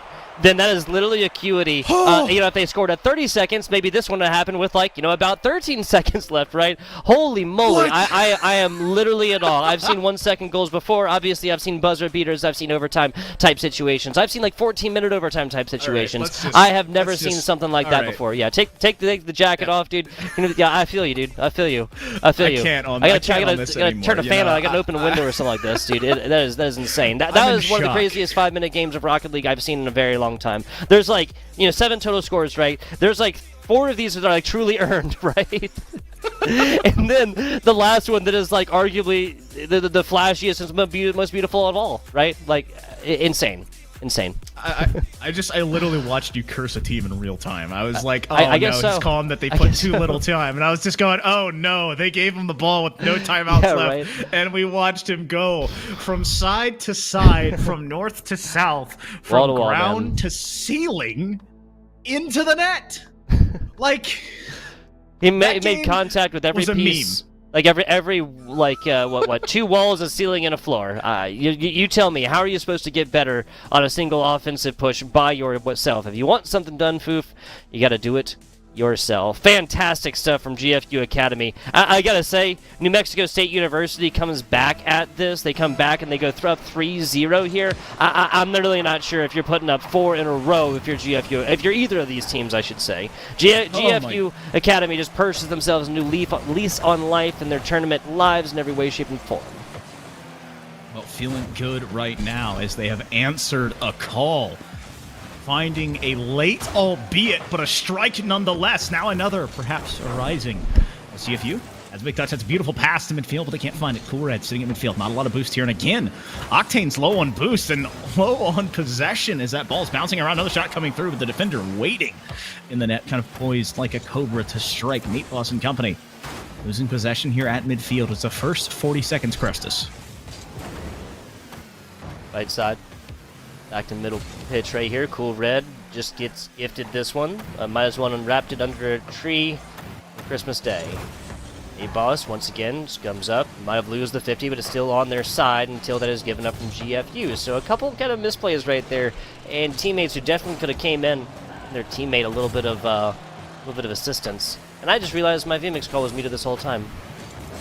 Oh my gosh. Wait, actually? Yep, brutal, dude. Absolutely brutal. I was literally about to type in, hey, at this point I want to go ahead and give shout-outs. Geo and Storm Warrior, really appreciate you guys in production. If you've been talking this whole time, I'm really sorry. That's absolutely awesome. But right now, looking for shout-outs right now is this Aggie squad. It's a pass midfield. It's a shout towards the mix, but so many players colliding for it. Nate Ball's trying to be optimistic here, but is unable to be opportunistic. As that ball bounces back out. Snowman, 50'd hard there. And something we've seen this series kind of evolve into is a lot of ground 50s kind of divvying up where the pressure is going to go. I want to see what team is going to be more willing to put it into the air and possibly go from side to side, east to west, instead of north to south. Yeah, there has been a lot of high-flying acrobats, but as we see 2 minutes into this one, no scores, and not for lack of trying either. A little bit of back and forth play, talk about ping pong, right? But, okay, so we've seen a 3-second score, and now we will see at least a 2-minute and some change score, right? Not the longest as in farthest, but the longest as in the most time it took to get there is Acuity at 2 minutes and 16 seconds. And that's a beautiful touch from Acuity to now put his team back on top. Catching Big Shrig, a little bit awkward there. 2 players unable to beat the one on the flick. The soft touch, the finish, and the Aggies up by 1. Hit over.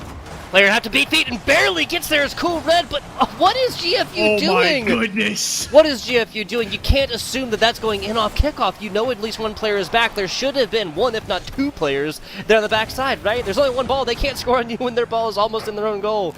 Man, oh man. I love Rocket League. Let me just put that simply. I love this. All that really matters is an opportunity arising for both of these teams to try and find something, and the Aggies taking full advantage of it, and a big clear on the side wall. Now another touch coming through. Snorlax into the corner, looking for a teammate here. No, he's looking for himself. He had the angle, but a bit too cute there as he could not find that touch, and that equalizes it back to midfield as both teams kind of poised to try and find their push. Hit over, right side, Cool Red looking fine, can't quite get it there. His defender meets him perfectly. The brick wall impersonation right there for GFU, and the lead stays at 1. Nate Boss doing some fancy footwork right there, and I think that actually worked. Oh! Need to see it. Cool Red misses that one. Nate Boss is too far back to really make a play on this one, and that is almost gifted for New Mexico State. Almost gifted, but turned away perhaps. As aren't able to accept that gift. The ball back in midfield. The redirect attempt. Goody, 4 shots in this game, but only one of them has found the back of the net. Perhaps it's the golden goal of this game to make something happen. That's a big 50, but not on target. Nate Boss. Ball thrown backward. Slowing down here. Opting to go for the ball, and it's going to have no boost to fall back towards it. Cool Red across the middle, back down, bounce plays here as New Mexico trying to get on top of this, but that's GFU, George Fox, with a strike over. 50 seconds away from this being a shutout from New Mexico State University pitching the proverbial no-hitter. Oh, it's I don't know if you can pitch a no-hitter unless you don't give up a shot, because that's an opportunity arising once again. I feel like shots would correlate to hits in baseball, yeah, you know? Oh no my goodness, Nate Boss, though! Hey, Boss, side of New Mexico State University going to be taking a significant lead now, given there is only so much, again, chronological resource, people. Chronological. 32 seconds of it left. Timey-wimey. Oh, yes. Yes. Imagine trying to extend a word like time into 16 letters? Hang on. Is it that many? That's a lot for one word. Production I don't staff, know if you if can that's tell, right. I can't. I'm dumb. I can't count. I thought you he count was that guy's counting up on his for me. hand. I thought he was counting on his hand, but right Nope, now, can't counting do that. down is GFU as they're running out of time. More pressure coming through. The Aggies up by 2. Snowman pushing it down the field. He's going to have a shot, but there's a defender there. It's going to be a 3-1 scoreline in this series as New Mexico State University up 2 goals. Feeling good, up 2 games, only 1 more away from putting it away. Yeah, seriously, this is, I think at this point, I really would like to see George Fox put some extra games up on board here, but they just, like just getting down progressively here, right? That was a beautiful last-second play there for George Fox at the end of game number 3. But we just finished a game number 4 where they put up nothing. Again, not for lack of trying, Foof, but they put no actual scores and boards. Again, not a no-hitter, but like a no-run, right? Just nothing. Everything you tried over a 5-minute period did not work. The big thing is they've had opportunities, but they didn't have quality opportunities. And I'll call them out. What you need is not only first chance opportunities, but you need second and third chances, be it off of the backboard, off an opponent, or off of a pass. You need to set yourself up for long and extended offensive plays. And it starts, I hate to push it here, but it starts with the boost management. If you boom the ball down the field and have 10 boosts to follow it up, that's all you have to play on offense unless you're stealing pads along the way. But again, then you have to catch up to the ball. Therein lies the rub, Foof. Therein lies the rub.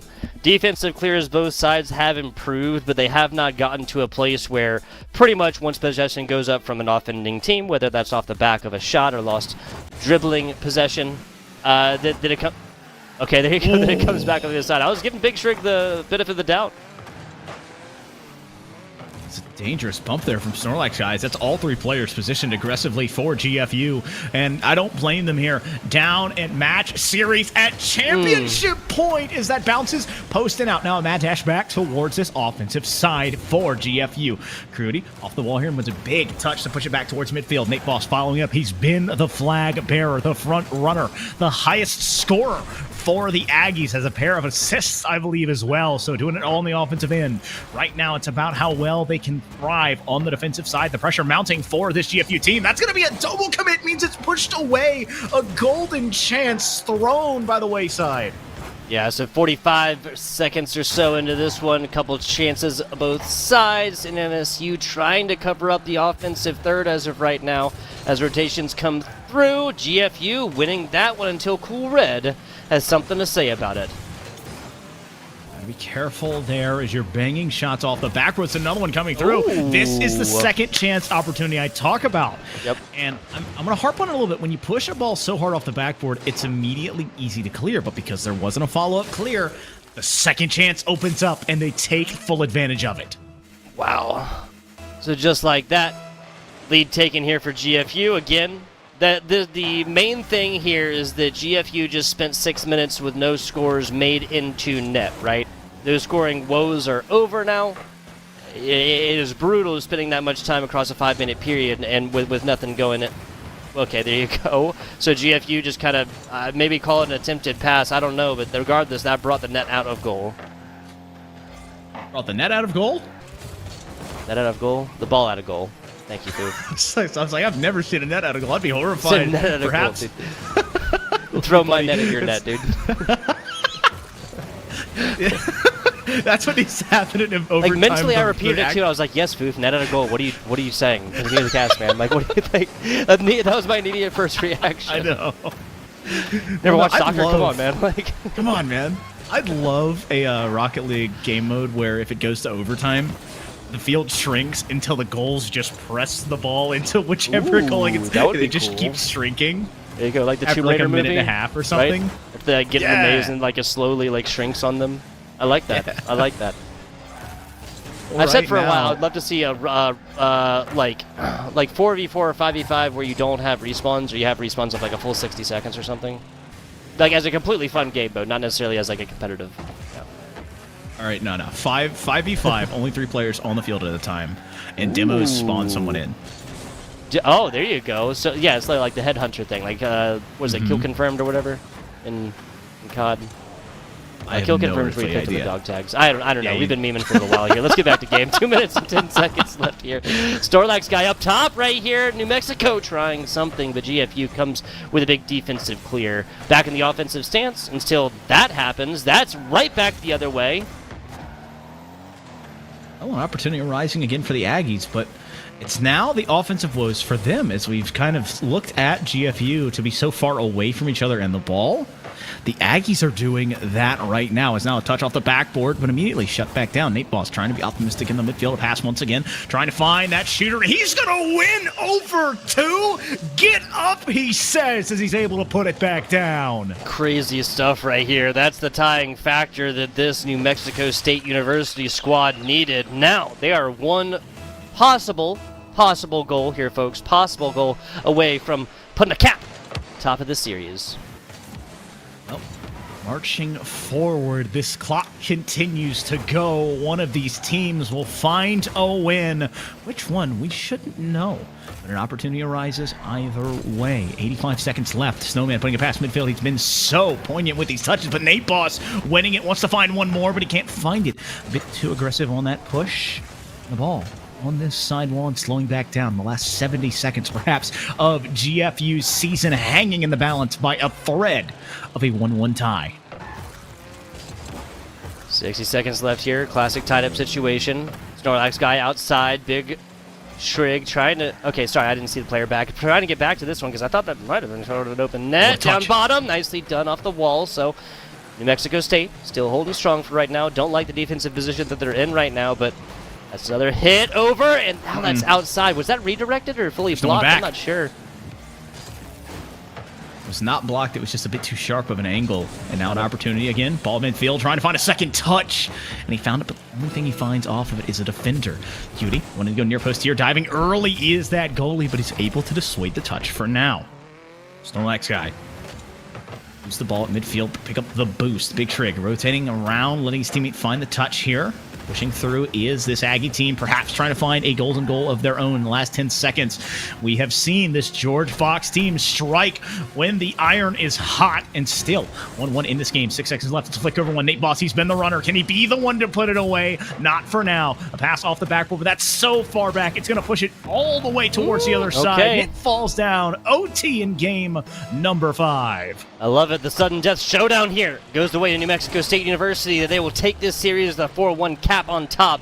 GFU, that's George Fox. Oh my goodness, almost the second tap right here. That would have been a fantastic way to put this one up to a 3-2 scoreline. Now a run, Acuity. Acuity almost gets this all done by themselves. And now a wise demolition. We have not seen very many demos here so far, Foof. That one was required, though. Well, something we almost saw was a bump for a goal as the Aggies took advantage of it, but it was an amazing save on the defensive side. Snorlax with a 1v1 here. But the angle not wanting to work with him. Pushing forward here, beautiful shot towards the net, but again, there's just a defender waiting. Red, denied as well.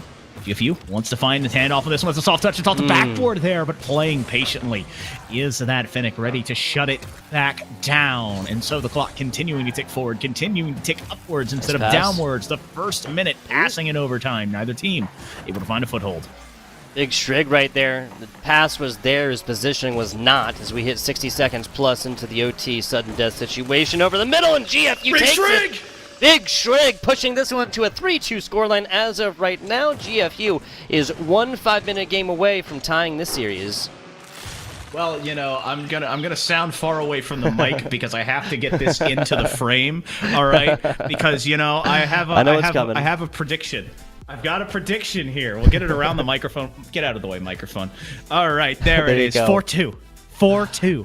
This is where we sit, ladies and gentlemen. A 2-game chance, and bring us back is GFU. All that needs to happen is New Mexico State University find a way to put it away. Oh yeah. But I love what George Fox has found. The Bruins making magic happen in the iron tight moments. I mean, this is when it has to happen. And when a good team becomes a great team, they make those magic moment happens. And so when's a better time to win than in the grand finals? I cannot think of a better time. If you guys can, you're going to have to let me know on this one. Also, another stat action coming at you. Game 2 was a 6-2 rout for New Mexico State. Every one of these other games has gone and been decided by a one-score difference. That was 1-2 in game number 1. Obviously, they went to New Mexico State. 4-3, the 4-3 comeback. The 4-3 1-second goal, I remind you folks, for GFU in game number 3. Then game number 4 was a 0-2. Excuse me, that was incorrect. That was a 0-2 game for New Mexico State in game number 4. Game 5, though, 2-1 OT barn burner. Crazy stuff. Crazy stuff right now, but Big Shrig, again with no boost. Oh, he had the rate, he had the angle, he had the timing, everything, but no boost. And so now it's turning back the other way. All 3 blue cars on this defensive side. Another pass midfield, but the offense disjointed as well, looking like as if we're at maybe perhaps a fast food restaurant or a cafe with very spotty Wi-Fi. So you have to see how that one works. I remember getting dogged for my what was the McDonald's Wi-Fi. That was the old Call of Duty insult. Oh man, 40 seconds left. Acuity playing the defensive role. Got the Santa cap on top, looking to deliver some presents for their teams here. 50 seconds is GFU on the defensive stance. That was pretty good. That wasn't as big a defensive clear as they'd hoped, probably. Acuity now getting it out of the way of defenders, though, and that's smart. I have a question. Do you remember those like old Flash fighting games where you picked like an aggressive stance, so like agility stance or a defense stance? Obviously, yeah. You know what I'm talking about? Yeah. Like rock, paper, scissors. That's what I feel like every time we look at a team like getting a defensive stance. Like, oh, he's pressing the block button. What's gonna happen next? There you go. And another one's you have to crouch and try and kick under it. Yeah. Exactly. Pass over to the right side. Oh my goodness, Acuity with an uncharacteristic. Oh. Yeah. Foof said everything right there. Just simply spread it out, guys. This is too concentrated of an offense for a reason. Like, there's definitely such a thing as having too concentrated of a defense, but way too concentrated of an offense. We're talking about 2 car lengths away from each other for that entire right end. It's just a beautiful play right now. They have a bit better of a triangle forming, but with losing control in that offensive end, it's now flying back. GFU a pass midfield. Snorlax has the angle, but again, missing or not finding pads in the midfield. All right, remember, folks, there are 3 lines of Rocket League pads on the Rocket League pitch. Whichever team can run that best, I think, is going to find themselves in very good positions, especially with Boost in this series, with it being at a premium right now. Sold. It was almost sold for high prices right there as GFU now almost puts in the first one at 2 minutes and 20 seconds into this, now making this one, if we get to halftime, the longest timed goal so far. That was, yeah, you saw what I saw. It looked like it was it looked like he was not just about to own goal, but he was about to tee off on an own goal of his own. Absolutely slam it. Hey, that's what GFU did to get them to score their second game too. Like, remember they started with their own goal and then were able to heat back up? Oh yeah. Oh yeah. Back and forth we go. 2 minutes left in this one. Still no scores on boards as Night Boss tries to walk this one over the top. Doesn't get any support on the backside, and Cool Red is left just to rotate defensively. Honest question. When you say back and forth, do you think like a swing or like a pendulum, or do you think like a saw going back and forth? I would think pendulum. I think of a lot of, this might sound weird, but I think of a lot of things as like pendulum swings. Mm-hmm. You know, like getting to one maximum and then the other maximum with true neutral somewhere in the middle. So it's never really going to stay true neutral for a long time. No, that's the. I mean, dude, that's life for you, bro. Like, I'm not trying to get too deep with you guys, but that's life for you. Yeah, I mean, how often can you truly say that that you're at a true neutral, right? Today was a day. Yeah, exactly, right. How often can you truly say that? I feel like I mostly have good days. You know, I'm an optimistic person. You know what I'm saying? Well, an optimistic outlook on life certainly is the way to go about it, but an optimistic outlook on this series and this championship has both of these teams vying for a chance. Cool Red trying to drop it in midfield. He's got the tire touch, but it's turned away. A bump onto that red car makes it a 2v2, but a loss of control means it's all up to Acuity. 60 boosts in that tank and a 50 over 1. Cool Red wanting to find it here, but can't get the touch. The Aggies on the defensive side, it is still a 0-0 game. One goal could possibly push the plate in an irreparable fashion to tip it over and give a team an edge. Now, can you remember the last time you scored a 0-0 overtime, or you've casted a 0-0 into overtime game? Because I can't. I love 0-1 games in general, but generally, obviously, that happens within the natural time. Open net, and still, New Mexico is not going to give this one up. 30 seconds away from an OT-type situation. Not OT-type situation, a sudden death OT situation that could decide the series. Excuse me. Goodness. Side the series, side the championship as it goes off the finish. A little bit too high. Following it up on the offensive end, a shot coming through. It's going to bounce behind it, but it's not a lot of a touch. As Snowman collects it all, I thought that was going to be a ripper off the ground, a back pass to try and set something up into motion. This offense trying to kick into gears. The Aggies have 5 ticks left to try and put it away. A pass midfield coming off the defender, but 2-1. The ball floating in the air. Tug booth, they're going to put it down. It's overtime, possibly deciding the championship. I'd have this go no other way. Once again, folks, George Fox takes this. We have literally a best-of-7 series that devolves into a 1-on-1. Oh, my goodness! Snorlax does everything! Wow. We're going to Game 7 here, folks. I had to collect myself for a second. The triple tap against the wall as well right there for Snorlax guy in the 11th hour in George Fox University, New Mexico State University, going to be going down to a Game 7. A Game 7. This is a big, long, fat best-of-7 series. We now have a one-and-done basically decide our winners in the Navigators Pacific Division. So there may or may not be a red splotch on my ceiling now from where I threw my marker. Oh, nice. But nice. all that matters is that we have a 3-3 tie heading into Game 7 off of the back of a 0-0 overtime game. What? Two evenly matched squads. What? With that, both of our predictions are busted. Mine a long time ago. You with that game right here. And, yeah, I got nothing in this next one. What I can promise you, folks, what I can absolutely promise you, is that the best team here on the day will take it. We'll go forth in this fourth game. There you go. Nice edit. Copium. Nice edit. I like. There you go. Copium. Right. Can I change 4-1 the other way? Oh, guys. This makes total sense. Teams want to take a short timeout right now, and again, kind of recollect, see exactly what it is that they want to do here. Going into a Game 7, what I can guarantee you, folks, is that there will be a winner and there will be a loser at the end of this next Rocket League game. Who that is, I wouldn't dare to try and say. Back with you folks in just a minute.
Game 7 here at the NECC Navigators Pacific Division.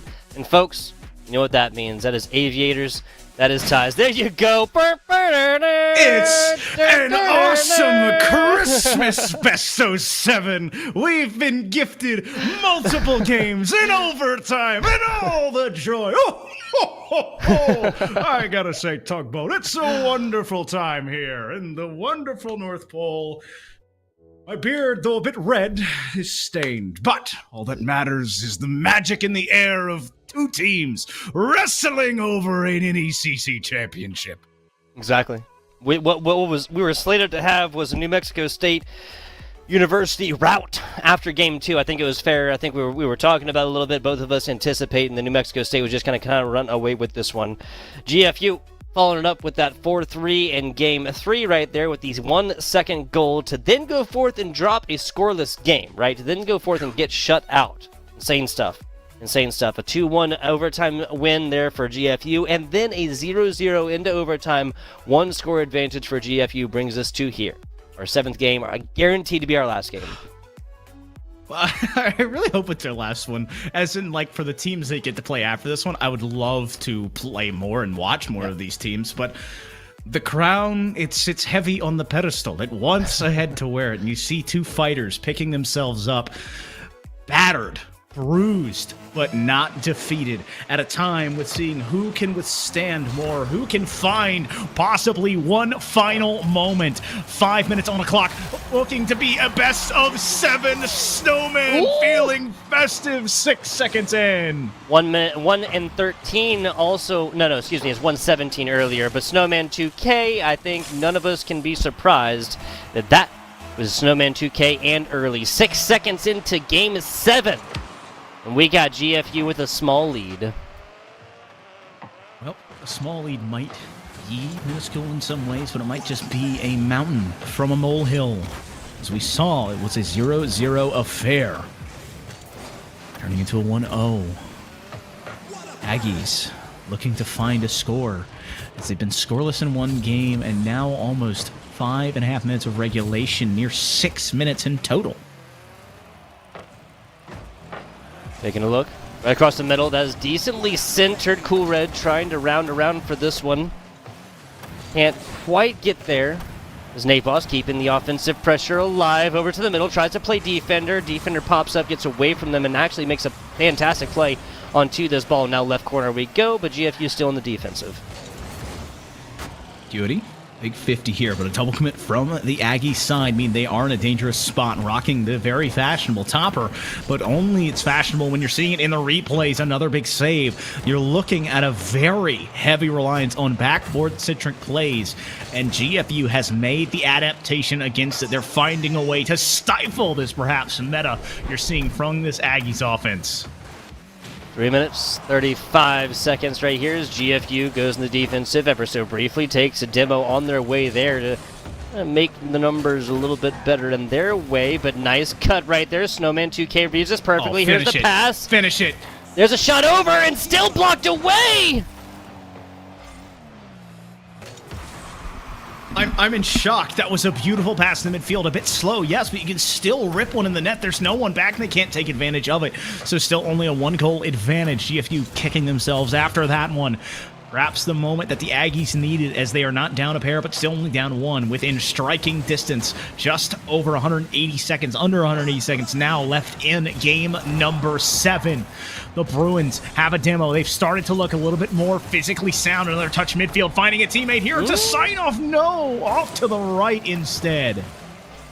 Rounding round, GFU looking for their insurance goal. That second goal here, folks. Nate Boss, left side, take away from Snowman 2K, though, is Acuity forced to get up close and play this one. Get forced to get a hand on it.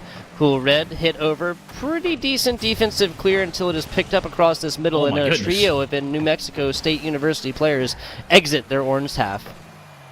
Never mind. Spot to be another touch on the backboard. It's a 3v1 on the defensive side. How can they take advantage of it here? And no follow-up. As Nate Boss, no boost in the car, but is going to be given this clear. Up and over 1. Needs to find some pads here to work with to get some possession. A good pass off the backboard. It's now 1v9. Just needs to find the touch. Putting it through is Cool Red. And he's able to get that. Not Color Red, Cool Red.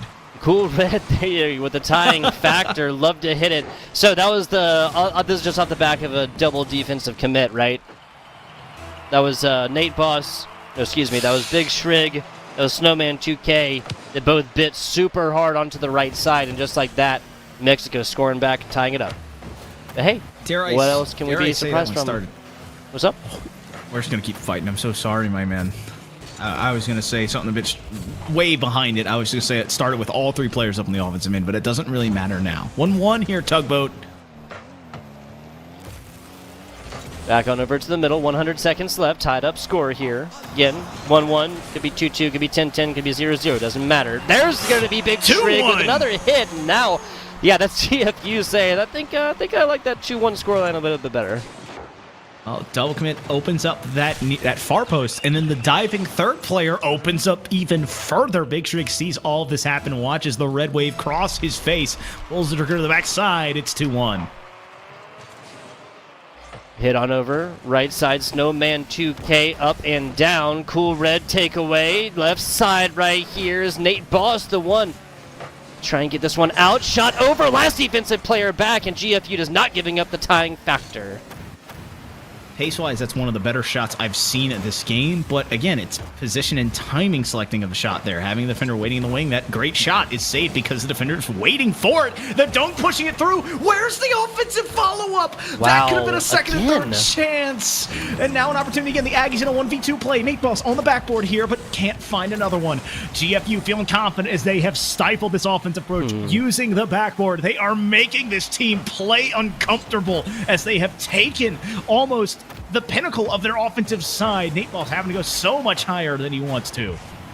New Mexico is now going to be in a situation where they're going to have to pour it all into offense here soon and just completely abandon the defensive stance. Shot over, and that might be the nail in the coffin here for New Mexico State. George Fox pushes this lead up to 2, and that is just going to be brutal. Brutal, I tell you, Foof, to come back from. 17 seconds average per, and that's just to tie it up.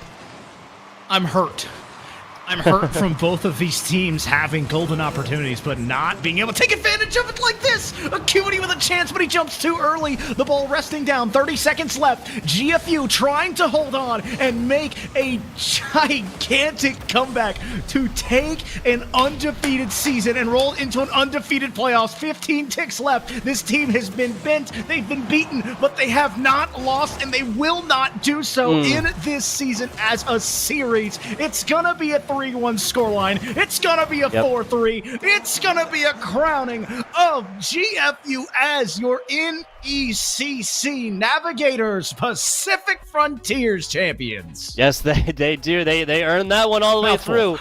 This looked so New Mexico, like so much like New Mexico after Game 2, especially really in multiple different ways, right? A score difference of 4 is just crazy. We saw outside of that, you know, the 6-2 right there with 8 total scores, which is just kind of crazy.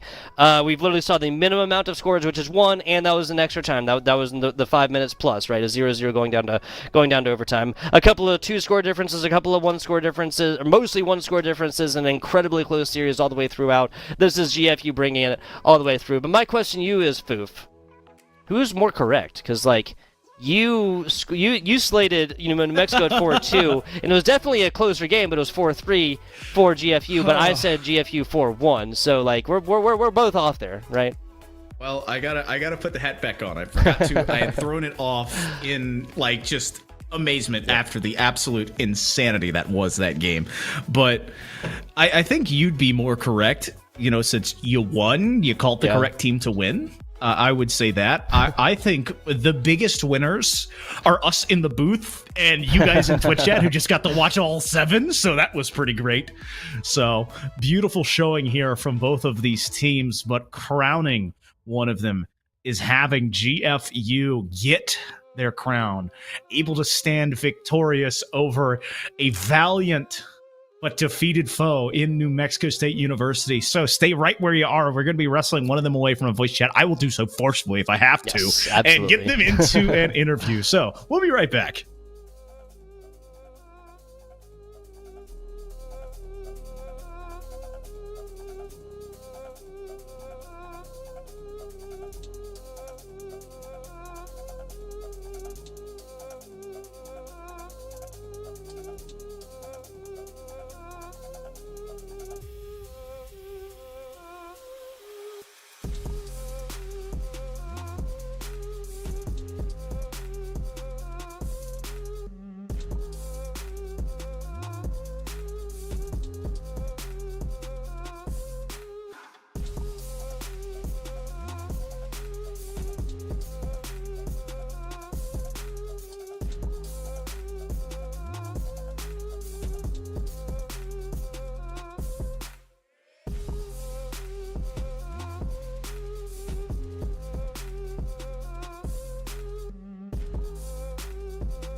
And we are back, we are here, and we are live. We got Shrig to come on and give us a minute at a time after the match. Shrig, how are we feeling, sir?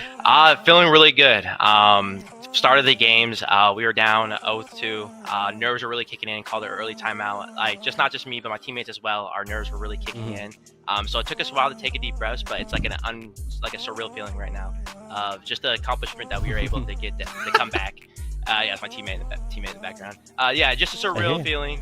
Just feeling great as a whole. All the hard work we have done over the whole season, practicing, adjusting, and getting ready for this moment. I think we capitalized on it. Undefeated season, it did not stop. Oh, here you go, Foof. I think we were about to say literally the same exact thing. I love it. I love it. Foof, go ahead. Sorry. Go ahead, Foof. Sorry. Out of hearing both of the brains working at the same time here, straight. Undefeated season, undefeated up until this point, and then you lose the first 2 games. You talk about it, go down 0-2. How did you guys counteract that, and what got you back into the series? Yeah, no, for sure. A lot of it was our nerves. We were feeling a lot of startled almost a lot of the time. A lot of mistakes. I had 2 own goals. I think in the second game.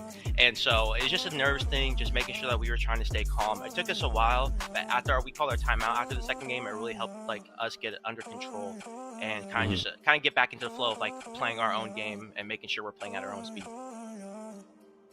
That was kind of my question here. What exactly was the feeling like? So instead, I'll change the question. What were the comms looking like in that break after game 2? Yeah, so it was just a lot of we had our coach with us. It was just a lot of settling us down. We could tell that he could tell that our nerves were off, and just the first 2 games is something that we particularly as a team never really play like. I feel like we were playing a little bit sloppy, just kind of miscommunication, misrotating. So a lot of it was just taking deep breaths, making sure that we're getting in the right mindset. And just because we're down 0-2 doesn't mean anything.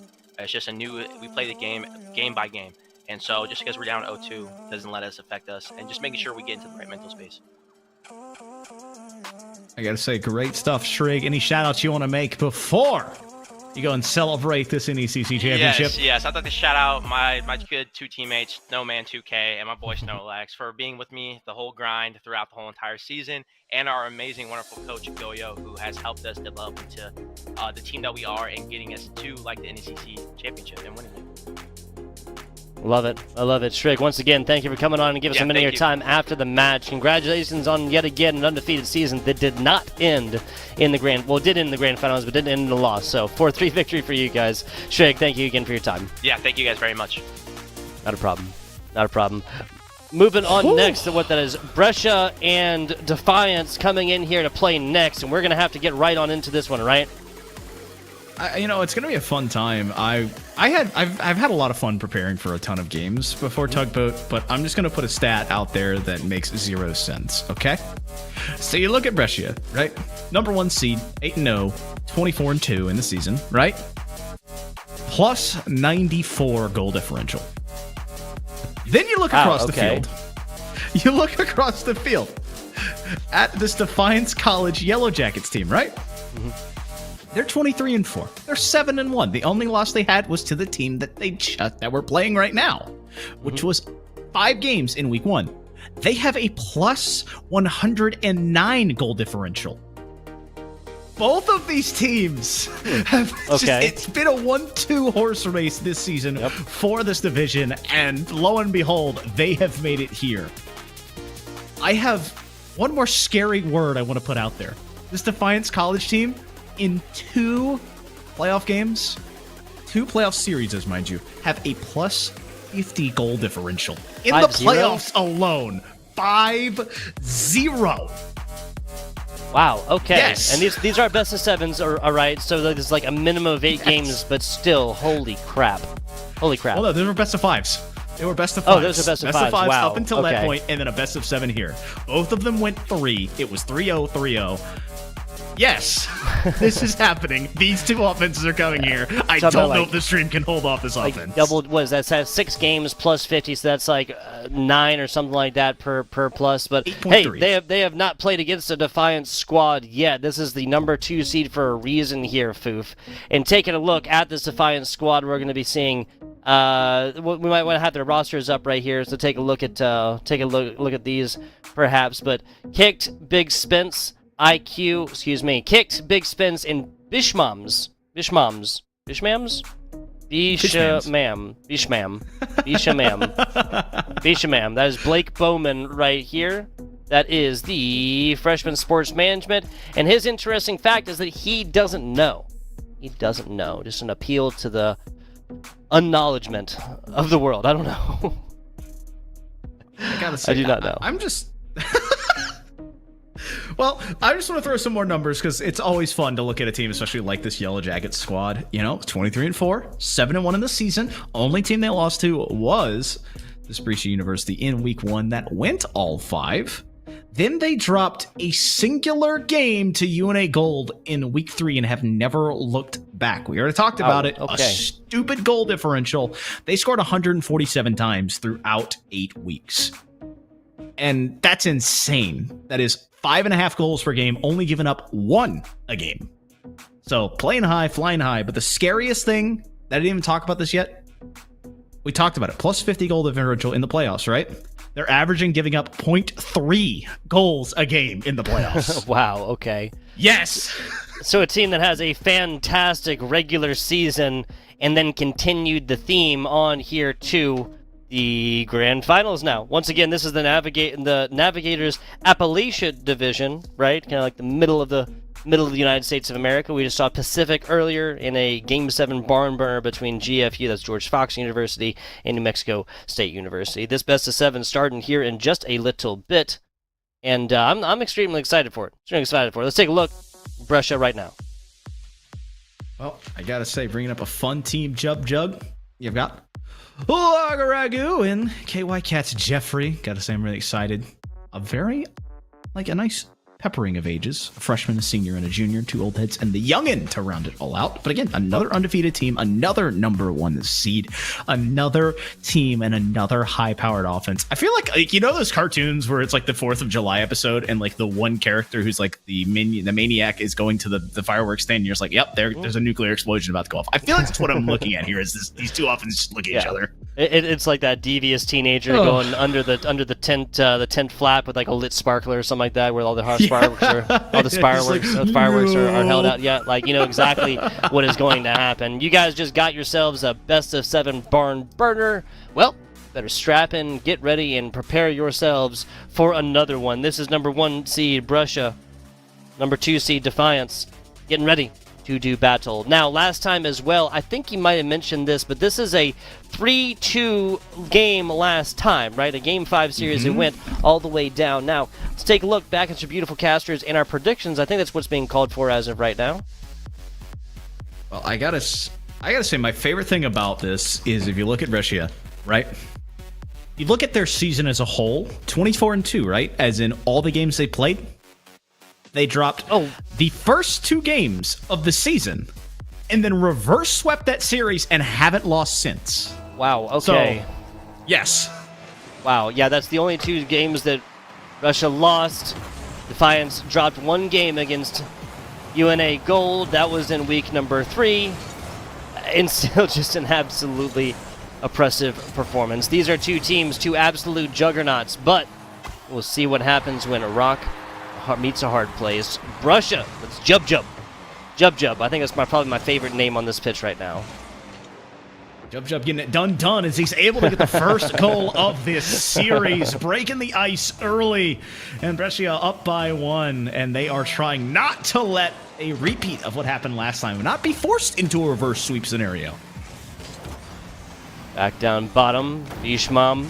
Right side, back down to center, pitch, almost Brescia with another one right here. Is now continue to be centered up, kicks, trying to get this one out. The foot or otherwise, that's a redirect, but Brescia right on the outside and a much better defensive clear on the second time. Tina rising once again, but back into the corner we go. Defiance in the yellow, Brescia in the blue. They're still on the defensive side. Jeffrey watching for the midfield pass. Going to bounce back to him with a big clear. Getting it out to this midfield point. So now an opportunity. Defiance, though. The Yellow Jackets had a chance, but are unable to hold on to the possession. A long, arcing clear towards the backward here. Jub there. He's got a goal in this game so far. A pass midfield, but it comes off the nose of the defender, so it's a bit awkward to deal with. Defiance, though, trying to be defiant in front of the net, unable to find one here. Pelly? Question mark? Coming down to the end right here. That's how it's pronounced. And then out to the outside, Defiance, solid defensive clear, but the Cats Jeffrey. KY Cats Jeffrey, the Kentucky Cats, perhaps that's what's supposed to mean. Now back to the middle, and Jeffrey, no! This cat can't bat that one in. Opportunity arising, but unfortunately the Bearcats still only holding on to a 1-goal lead. You know, that is one of my favorite mascots in general, only behind the Blazers, which is a literal dragon. But Bearcats' awesome logo here as Brescia putting more pressure on Defiance. Needs to be careful. It's just a dangerous push, but having the possession, having the control now to 1v1. Kicked past it here, but he's pushing it too far. Won the 1v1, but couldn't win the goal.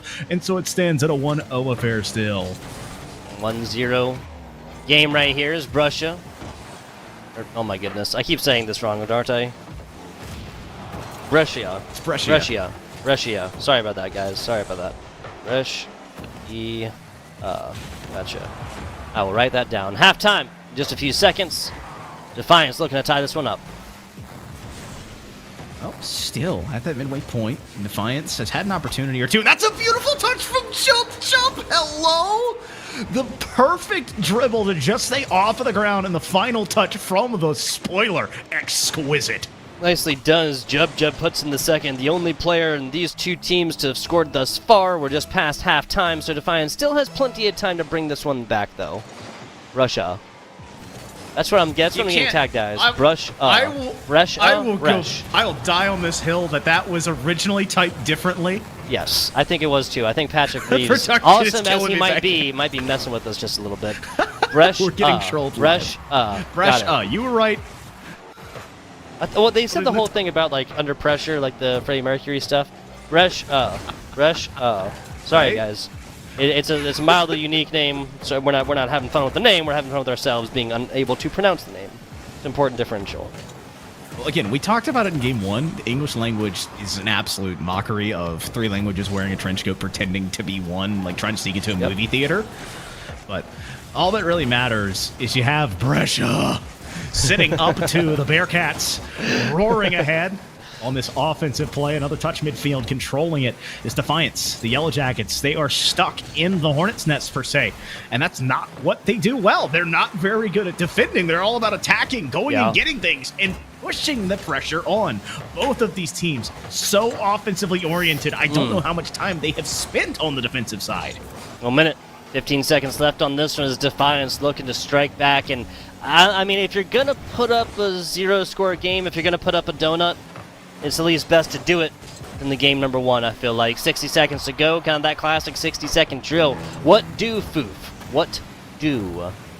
I'll answer the same way I answered before. Your best. That's all you can do.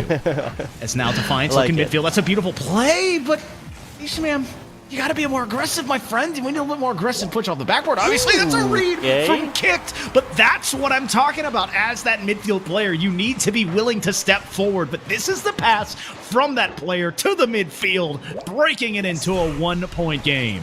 There you go, bringing this one back to the brink here. In case you're just new to Rocket League, in 47 seconds, if this score remains the same, we will enter into a kind of mini overtime type situation, right? Ball cannot touch the ground, but one score can still be made in, but that might not be necessary as Defiance. Oof. Big oof right there. Right off the top bar and out. And now, there's going to be Brescia on the offense right here. Right side, kicked. Is there, sends this one flying down to the other side, but a big boost in the hand for Jub, excuse me. No! That's there! Defiance does it! That is such a sensational touch from IQ for you as he's able to see his teammate, sneaks it behind the defender, tied up 2 goals in less than a minute, and Defiance standing in defiance of a 2-goal lead. Leads be darned, it's now tied.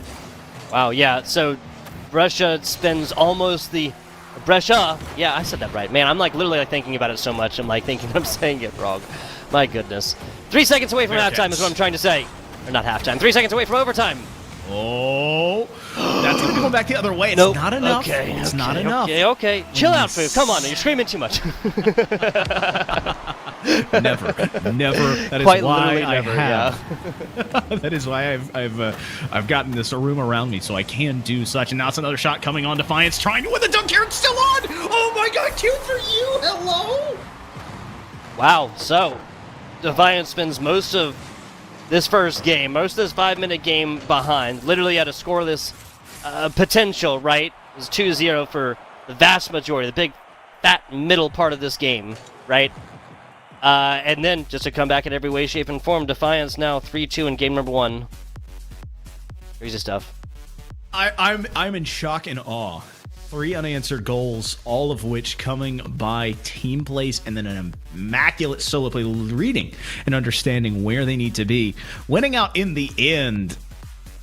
And that's how we start game 1 of this series. We just had one go all the way to 7, and then this one is a breakneck pace. It looks like it's for sure going to be a 2-0 stomping and just kind of fully control and taking control as that number 1 seed. It's wrestled back, and we have a 1-0 series. Yeah, just like that. I mean, again, you're gonna have a winner, you're gonna have a loser at the end of game number 1. But I gotta say, I wasn't 100% certain about that one. We were talking about predictions earlier. Do we have time for the Defiance College and Russia University predictions here? If you think, I don't think we're going to. I don't think we're going to. Yeah.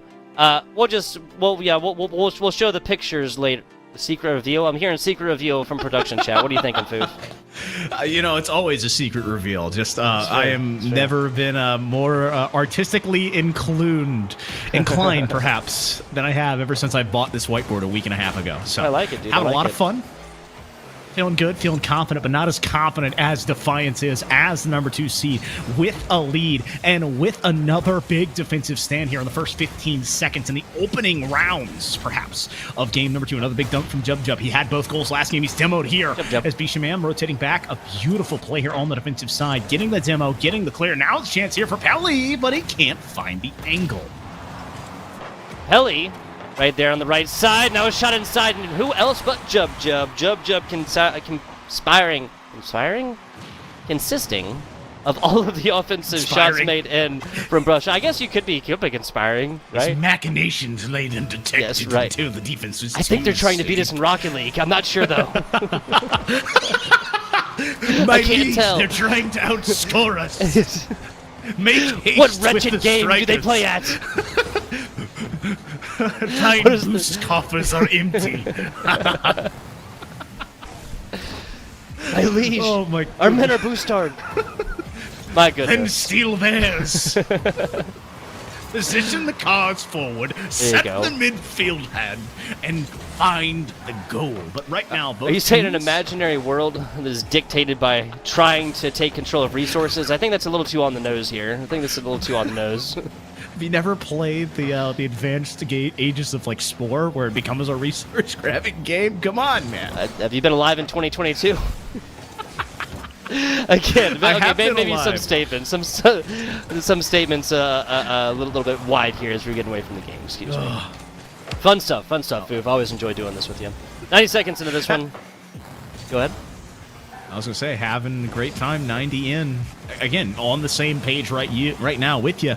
Brescia on the same page, but perhaps in different books as they keep finding themselves at different points in time, but still connected enough. Left side, Jub. Once again, got all 3 scores that Brescia has put up so far in the 7 minutes of gameplay. 5 in the first, and a little bit more than 5 in the first, I should say, right? A little bit of OT right there. Not a whole lot of OT. Saw a couple minutes of OT earlier. And again, we did see 3 overtime games so far on broadcast, and we're just now starting we're in halfway through of game 2 of the second series. That's 7s as well. Got a full 7 earlier, guys. If you're just now joining, honestly, I feel bad for you, because we've had High Flying Rocket League going on broadcast here for you guys all day. NECC here for the championships. This is the Navigators Appalachia. Quick, Tugboat, think of something cool to say. We only have like 5 more minutes left on a stream as well. Oh, we're currently residing on both as well. Boobs. I don't know. I don't know. There you go, Defiance. That's how Kick's gonna score. Oh, no. Well, that's a good read. Winning off of the touch here and kicking the door down, making it into the back of the net. I love it. 2:22. Talking about times. 1-1 though. It is tied up. Kicked. Right side, nicely picked up there from Helly, with a question mark on the end. Helly, now rotating back onto the left side. Big boost there, and a shot down bottom, but other Russia defenders are able to get to this one. Pelly, back on over to the right side. This should be picked up by Kicked, and does for just briefly, though. This should be set up decently well until Bishmam is given this one. That is almost a perfect tie-up. Third shot right here, but Bishmam actually got kind of tripped up over his own teammate. I am still just recoiling from all of this. It's been whiplash, mental whiplash this series has been, with offensive and defensive chances that have gone awry, and finding a touch, but no, still 1-1. And it sits at an awkward spot. Big touch off the backboard here, trying to follow it up here. Double tap opportunity. We saw 2 big double taps on that first series. And for another one here, that is such a save coming out from the Brescia defender. Now, Jeffrey, not a lot of boost though, and again, we see a car with a chance, but using so much boost to follow it up, another save coming through, and these teams bending but not breaking, looking like pretzels on the defensive end. Yes. Maybe not quite as stiff, but 100% right here is twisted, and like you said, willing to bend but not break. 60 seconds left on this one. Tied up right here. It's an overtime situation that went the way of Defiance there in game 1. And another low-scoring affair we have on our hands so far. Jub. Right side. Jub. Over to IQ for you, but IQ is beaten out there. Now he's sectioned out to the right side until Kick has a big defensive clear right here. Redirect across the middle. Defiance puts it up there, and Russia defenders force the hand as they try to bring this one back out. Oh, resting back in midfield. It's all 3 players up high, and Defiance can't take advantage of it. My hands are on my head. An opportunity for Jub. He's winning 1. Can't win 2, though, as that diving defender keeps it away. 15 ticks left on the board. A quarter of a minute. IQ for you waiting back to another touch coming towards, but it's not shot just yet. Russia possibly getting the last offensive push to the game. Another pass midfield is going to be pushing through. Where is the offensive players? As the pass was there. Wow, the recipient. Not, and it's 1-1 OT. Defiance takes this. They'll put up half of the wins that they need to take this the Navigators Appalachia Division. 10 seconds to halftime. Defiance getting a little bit aggravated as Brescia tries to bring this one out. Can't maintain possession, and that's a really bad angle for the Defiance squad. Shot on over. That's a weak clear, and IQ for you should be able to dribble this one out and center it up. They do, but now hit back to the left side as defense reigns supreme.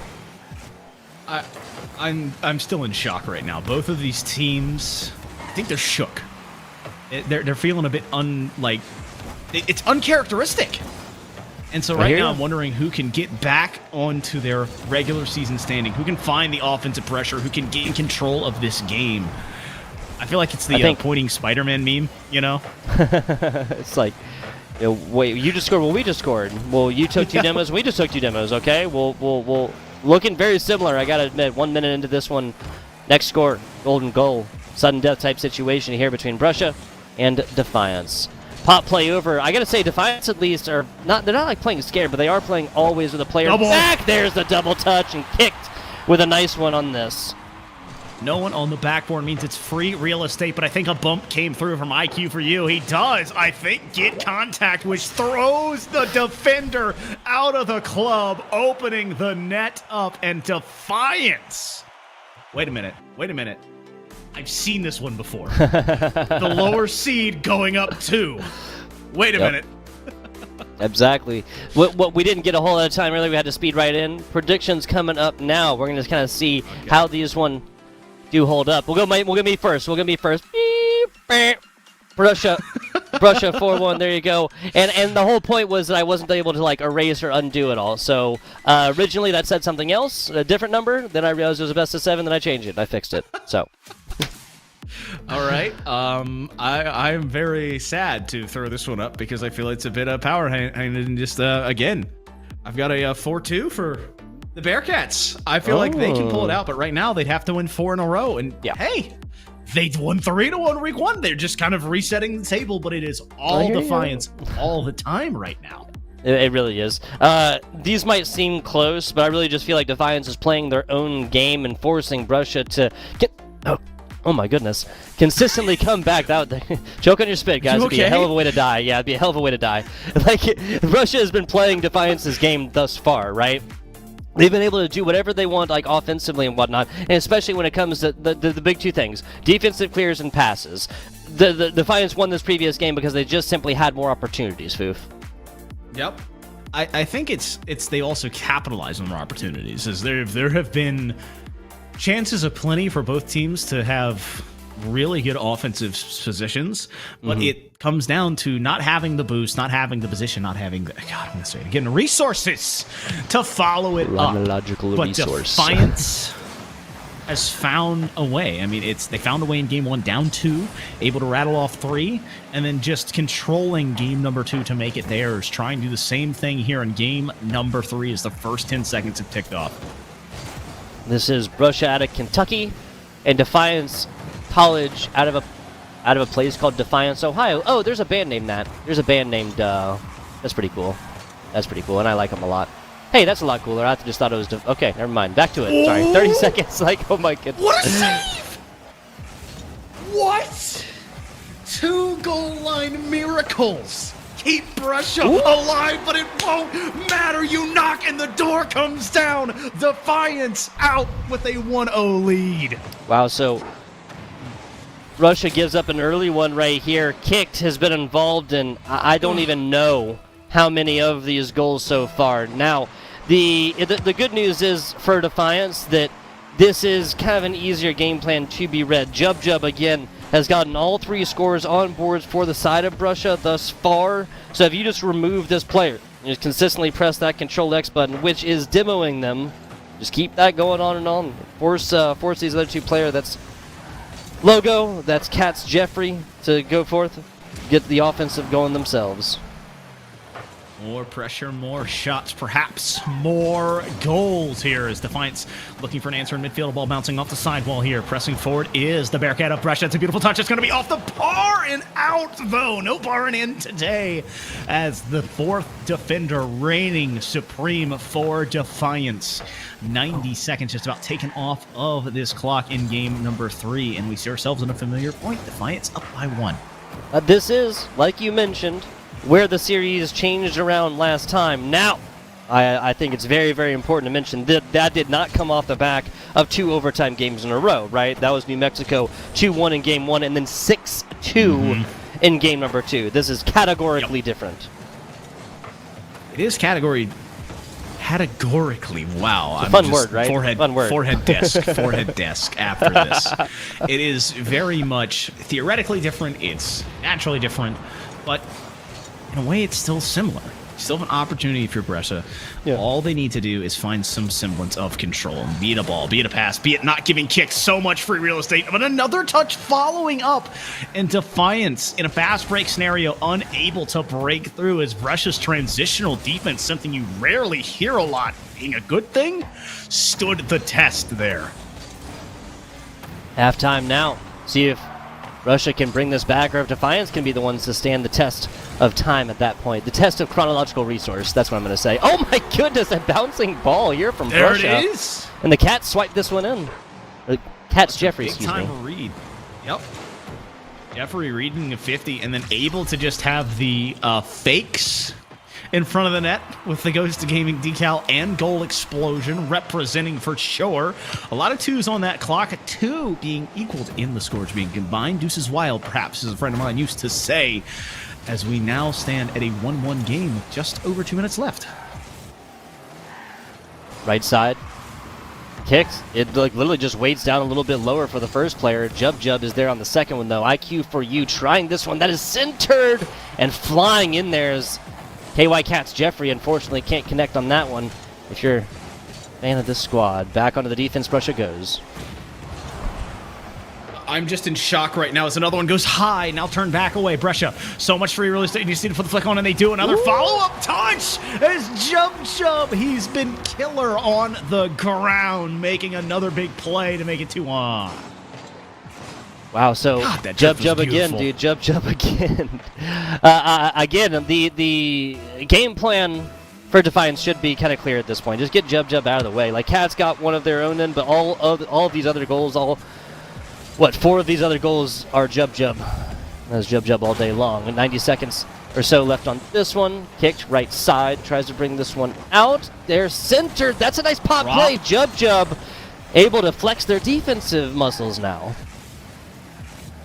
Good workout there as we have the offensive end, defensive end running back and forth now. A beautiful touch IQ for you, looking for it. The redirect a bit too aggressive because I think they were trying to find a shot. Instead, turns to a pass. Fisherman midfield looking for his player, but he can't catch up to it still. Ball back up midfield, a bump opening up the door. Can we have something falling through? A double quick from the defense throws the window open, and Defiance have a tie game. There you go. That's how you purchase that one. Playing from ahead, playing from behind, Defiance. It might be a mild edge, a very, very slim edge, but perhaps that's exactly what Defiance is going to need to take this third game. Now, Brussia takes this. The tone of this series changes completely, right? Brussia brings himself within 1 5-minute Rocket League game of just tying this one up, and essentially at that point, putting this one, again, Alchemy, best of 7 into a best of 3. Defiance, though, they take this one here, Foof. That's a 3-0 lead within, on the day. Not sure if that's surmountable. It's going to be certainly difficult, but right now, so much Rocket League left to be played, and perhaps the closing stages of regulation. Do we have another overtime? Is that what's going to happen? Overteam. That's gonna be my team's name. We're gonna be Overteam. There you go. Overtime for the Overteam.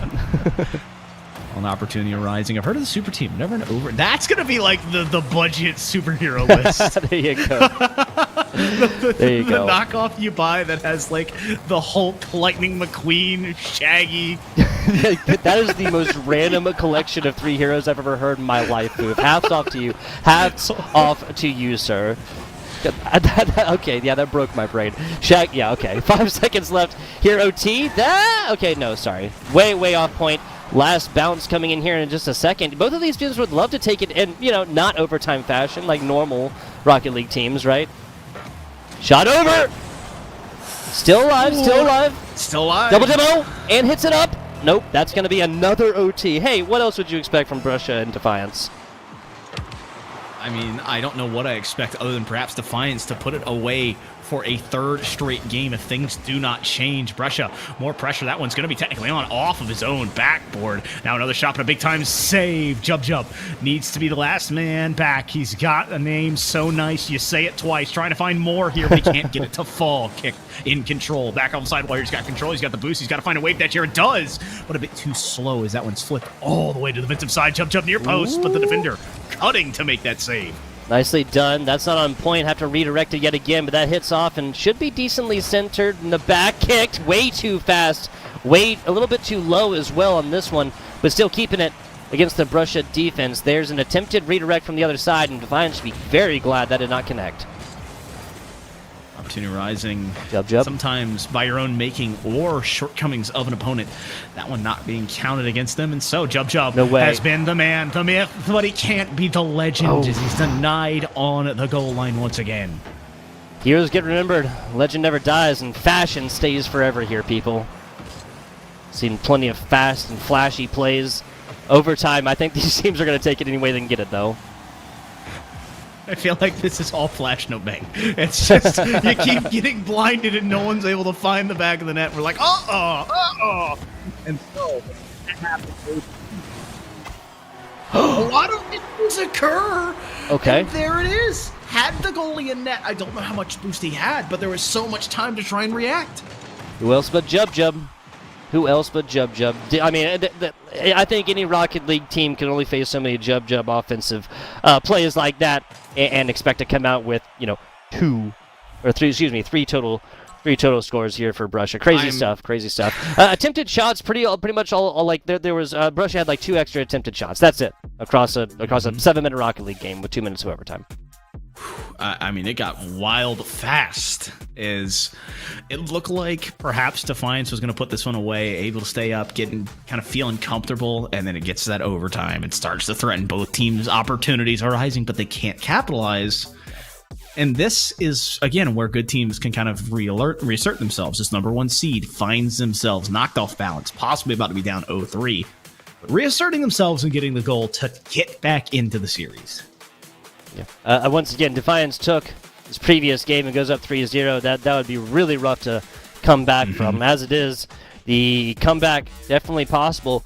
Again, Russia did this in week that was week 3, right? I had the thing up. Week 1, no, excuse me, week 1 started out this entire season, yes. right? We are 5 games, right? And then Teddy kind of went to the overtime within the series, went to that game 5. That's how Russia did it before.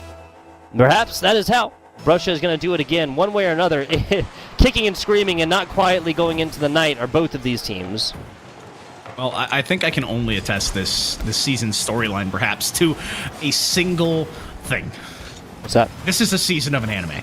These are the rivals that crossed each other immediately in the beginning of the show and have now been training separately through whatever tournaments and gauntlets that they've had, and they're now standing against each other to see who can win to be whatever the MacGuffin is.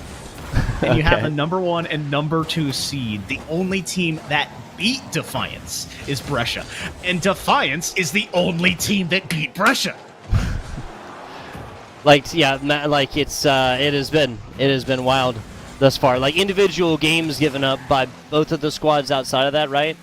But wait, no, yeah, excuse me. Brescia did not drop even a single game outside of that. Defiance only dropped a single game to UNA Gold. Yes, like that is about as crazy as it gets here, folks. 60 seconds into this one, no scores on boards quite yet, not for lack of trying, as Pelly tries to get over to the right corner. Jub back on your screens again for a reason. Offensive shooter right here, as they're going to be happy that one was a little bit wide right. Kicked, has control, has time, needs to win one more, but that 50 going against him. IQ Fear, he's been dangerous in that right corner, but it's dangerous against his own team, as Bishamam having to be so aggressive there. Pick up 100. No, the 100 doesn't spawn, so it's now all up to his team. And a backward pass looking for a near post play here, but a big 50 dissuades all of it. Pelly caught off guard here, the ball bouncing back down, looking for the demo. I like the redirect attempt, but again, it's so far out with the defender waiting for it. It's just a pressure play instead of an actual shot. Hi, time up. Oh, sorry, I tried to mute. Sorry, I tried to mute. Well, it's we kind of set at a point where both teams are kind of like at the pre-point of sneezing, where both of them are inhaling sharply. You don't know who's going to make that loud, exciting noise first. Yes, too excited here for Rocket League. Rocket League makes me sneeze. You know, some people it's bright lights, some people it's pepper. Great high-level Rocket League always triggers the nose. There's Defiance. There you go. So the sneeze was kind of like it was like my old man knee, right? Like how if people say like, oh, I can tell it's about to rain because my knee's acting up. I can tell when goals are about to be scored here, Foof, as my nose starts to tickle when I sneeze. Dare I say, I think that's Bishamam's first goal of the series, so if you ever sneeze again, we know it's coming. Ah, there you go. There you go. Yeah, Bishamam has generally been playing that kind of, not like support position, but more the defensive role. Kicked mostly, offensive stance. IQ for you, always playing that middle role and setting up these big defensive clears as well as the passes and offensive points. Well, offensive points being only one in this game so far. Game 4 hanging in the balance, just past the midway point. Defiance. Doubling up, double commit here, double the commit, double the power, possibly. Double the goals if he can find some pressure here. Jub. Double the name, perhaps, as he pushes it all the way down the pitch. It's going to bounce off the backboard here. He's got control, but no double of the touch. Pass board play, pushing all the way back to dangerous position as the third man, but he wins the ball and keeps the pressure on for Brescia.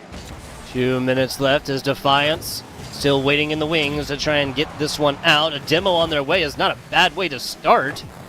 Oh, no, excuse me. That was a Defiance member that I believe they got the demo right there. 1 minute, 50 seconds left. Defiance, I can't imagine this is a squad that is going to go for it and then play out the time, right? Like, they only have the one. They don't have the insurance goal quite yet, but that should have been the second.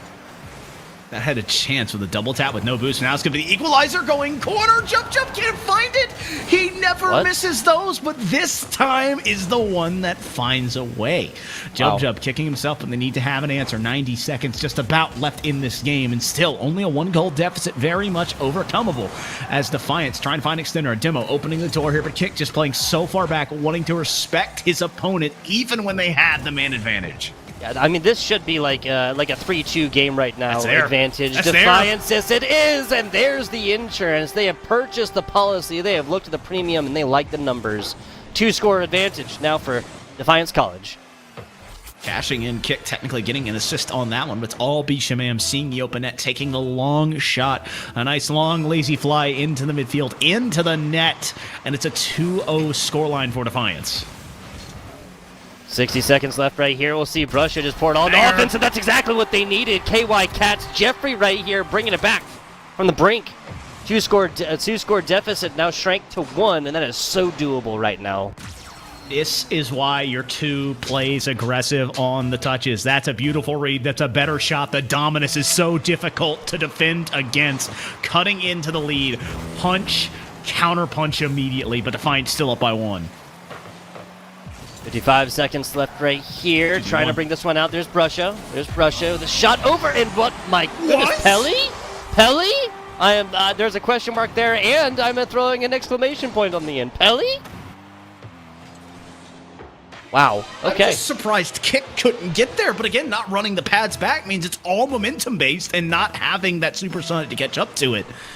It felt like a goal that could have been saved, but not running the pads means open the door, and Pelly taking full advantage of it. Defiance now tied once again, looking for a touch here, but he can't get it to fall.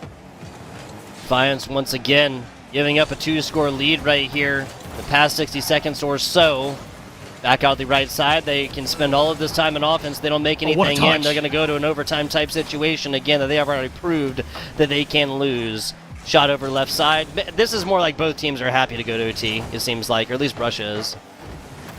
I want Brescia to stop throwing the ball down the field. Yeah. They found themselves in a couple of very solid counterattack opportunities. Camera, please pan sooner so I know there's a third there. My heart. But it's been a couple of golden opportunities where they can have counterattacks, but they end up seeing open net and they throw it from their side, giving the third chances to make an easy save. 4 games, 4 overtimes. Crazy stuff. Oh, Jub. That is the cooking that I want to see. Unable to, put the cake actually into the oven there. But that's the recipe for success. High into the sky, passing across the midfield, keeping it where Defiance is uncomfortable. Double commit on the backboard here. As now Brescia pushing forward. Soft touch midfield. A demo could open up a door. That's a double commit on the defensive side, but no real control in the midfield means the ball won't go towards the net. Jeffrey pushing it towards that touch, but not a lot falling here. Another demo, but this time it's Defiance getting one to try and quell some of that pressure. Well, that was almost a score for Brusha, 1v3 situation, even after a demo as well, which would have been some of the most, some of the most impressive Rocket League on the day thus far. Kicked, left side, bringing it out, down to the bottom, and he can't connect with the What teammate. A save! Oh my god! That was a cell and a half from the last man from Brescia. I don't know who it was in that octane, but if they do not do anything there, they can't stop the pass. They cannot defend against a shot off of the pass, so they had to 50 it all, risk it in front of the net, and they do so perfectly. Still tied 2-2. Yeah, we've only played 3 games of Rocket League, but at this point it might seem closer to like 5 because... Or excuse me, this is the 4th game. We only played 4, but it might seem closer to like 6 or something like that because we were literally looking at like 6 minutes of extra Rocket League time, and that was an awesome opportunity. But again, I mean, the defenses here are just showing up. No, but talk about, why this feels like it's happened so much longer. This is the part in the fight where they're moving so fast, like the show itself slows down. We're having so many filler episodes of the fight itself to go through as IQ for you, able to give his team an advantage in the game, back in the series, and put them at championship point. Nicely done. Nicely done. That is Defiance right here. We have not seen more than 5 scores. Do my eyes deceive me? This is so consistent, right? We've seen 3 scores or 5 scores. 3 scores, 5 scores. 3 scores, 5 scores. That's it. That is entirely it. We saw literally 0-1 game last time. We saw an 8-score game last time, right? In the previous series, GFU and New Mexico State University here, Foof. This is Brusha, this is Defiance. Last time I felt dirty making an in-game prediction, right? And now I feel like I'm in the exact same situation. On paper, Defiance should take this 4th one. It should be 4-1. But the way the Brusha is going and the fact that this has gone down to overtime literally every single game so far, it's an entire crapshoot. Well, there is a reason why these teams are number 1 and number 2. And I feel like we're at a spot where Brescia has put themselves at an underdog position, and being the underdog can be invaluable when you have a chip on your shoulder. They have not had the chance to be the underdog since the second game of week 1 when they lost, and their entire series and season record were 0-2 and then reverse swept. So maybe they were playing for the underdog buff, perhaps? But no, it's really been hats off towards this Defiant team as they have found a way to hone in on mistakes that were made, enforce errors to happen with aggressive rotation, boost steals, and bumps, and then show up on the defensive side and keep it in front of them. Yeah, and that's what it really is all about. Just keeping those balls simply, right in front of you and always nailing it down towards more passes and teammates and stuff. It's a team-based game right here. There can be impressive individual performances on the day, but it's going to be a team-based game. Coordination will win supreme. Defiance 3-1. They take this game. That is it. The Navigation Appalachian Division. All resting at midfield once again. Defiance and company 1 game away from being crowned NECC champions. The ball waiting in midfield. Another 50 is kicked. Looking for his teammate here in the corner. Let's touch following through here. Pass attempt here coming from Brescia. He's got the boost, but he does not have the ball kicked. Only 19 in the tank. Dangerous position to be. That opens the door for the shot, but it won't be on. The post remains undefeated in this series. Yes, they do. Yes, they do. The fourth player on both of these teams thus far. 40 seconds to go. No scores on boards quite yet. And as we just saw, it is not for lack of trying. Defiance beating feet to get on back. I think they kind of read that Brescia's going to be able to hold position. Pelly coming across the top right here, trying to get this one done. That's an open net situation. Roller to the bottom right, and it's up and in. That was almost bad as IQ for You puts up their first of the series. Of the game? Big. IQ for You. I don't think that. No, they scored. Okay. They scored in game 1, I believe, too. It was a pretty showing, but a great job there. A little bit of hot dogging to get the little flick towards it as well in the end, but a minute and 1 second off, feeling confident, up 2 games, up 1 goal, where you want to be if you are Defiance. 15 seconds after kickoff right here. Q for You. Player got the first score in right now, trying to bring this one out for Defiance, and does. Left side, pop play, hit over to the middle. A hit right there, but yeah, the Cats, KY Cats, Jeffrey, is reading this one out perfectly defensively. Now trying to take the redirect, but did not see. Kicked over the top. Kick usually comes from down below. Oh, opportunity arise once again, and I will say it, you'll always hear me talking about opportunities, and because these players won't realize it until after the fact. The players that realize it in the moment, in the time, that they are in a position, they are in a chance, they are in a moment to make magic happen, to make or break a series, to make or break a championship, perhaps. And all that matters is what's happening on this field. All these cars flying around, these players making split-second decisions. A demo opening up on a bump, opening well. That's going to be such a big play. What? Kicked, cashing in on the Herculean effort. That is IQ for You, clearing the line. Yeah, so that was jub, they got taken out, and then just a really, really quick snap too, right? These goals have seemed like they're a lot more like calculated, like they're all the result of like offensive, pushes and tries and passes and shots and blocked away and defenses and everything else like that. That right there was just kicked, cutting this angle perfectly. Beautiful play, beautiful positioning, beautiful lead if you're a Defiance fan only. Another one being put on the board is IQ for You. That's not an alley-oop, that's not a self-oop dump, but it's just about as it can be. Putting it up, knocking it down.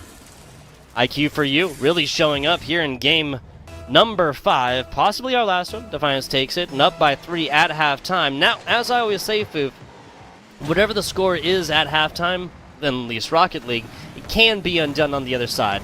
This will, of course, be requiring of a Brescia run of 3 scores, and that's just to put it to overtime. And I shouldn't say like just put it to overtime because, again, first 4 of these games have gone to that OT situation.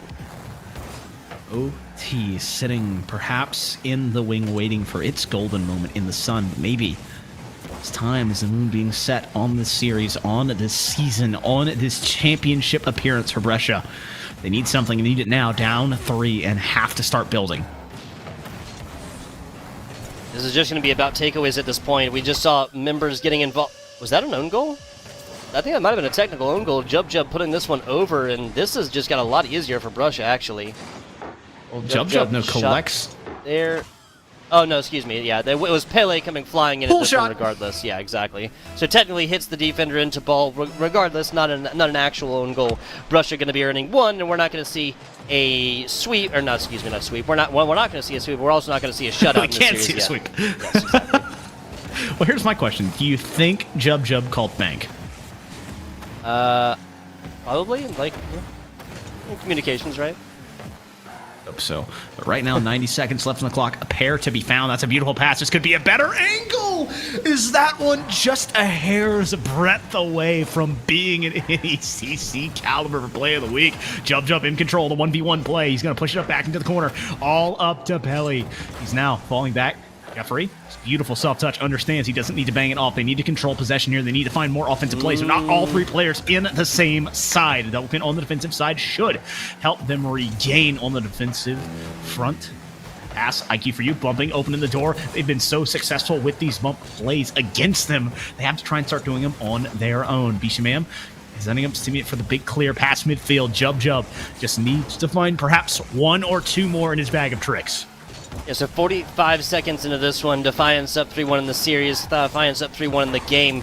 20 seconds per score just to tie it up here for Brusha. They have done immensely impressive things thus far, but they now have to pretty much rip the top off the can and pour it all into offense, is what I was trying to say. 20 to 30 seconds left, KY Cats. A little bit of a run, double commit right here, and that's actually a decent angle. Not going to be inside, though, as Defiance still going on. Shot over, nice block. Save. Brusha needs to get in the offensive stance right now. Saves tarnish when you don't have a lead. The Savior medal does not matter as Kick continues to bury it forward. Defiance standing in defiance. 2-1. 2 is better than 1 as the number 2 seed stands with a 4-1 in the game. Possibly going to be a 4-1 in the series. Yeah, that's going to be 3 seconds. Can't score thrice in that time here, folks. We have your winners, we have your victors, we have your number 2 seed proven in the grand finals of the Navigators Appalachian Defiant. Oh my goodness. Defiance College is your winners right here, folks, at a 4-1 scoreline overall. Love to see it. Love to see it. Love to see it if you are a Defiance fan. That's a good point, And yeah. you know what? Think about it. I hate to call it. It's an anime. It's scripted. It's whatever. The team lost in week 1. Tugboat. They lost in week 1 and then lost to no one else and then came to the playoffs and were able to dethrone the person that beat them all the way back in the beginning. Yeah. You can't write it better than that. You know, I have the script right here, and even that is not as impressive. They went off script this time, guys.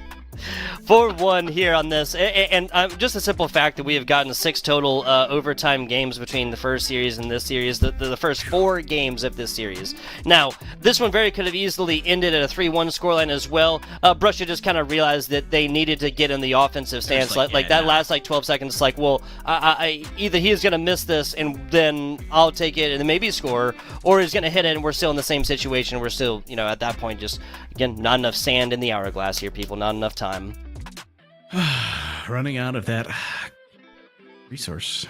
But most importantly, Tugboat, we have 3 championships done,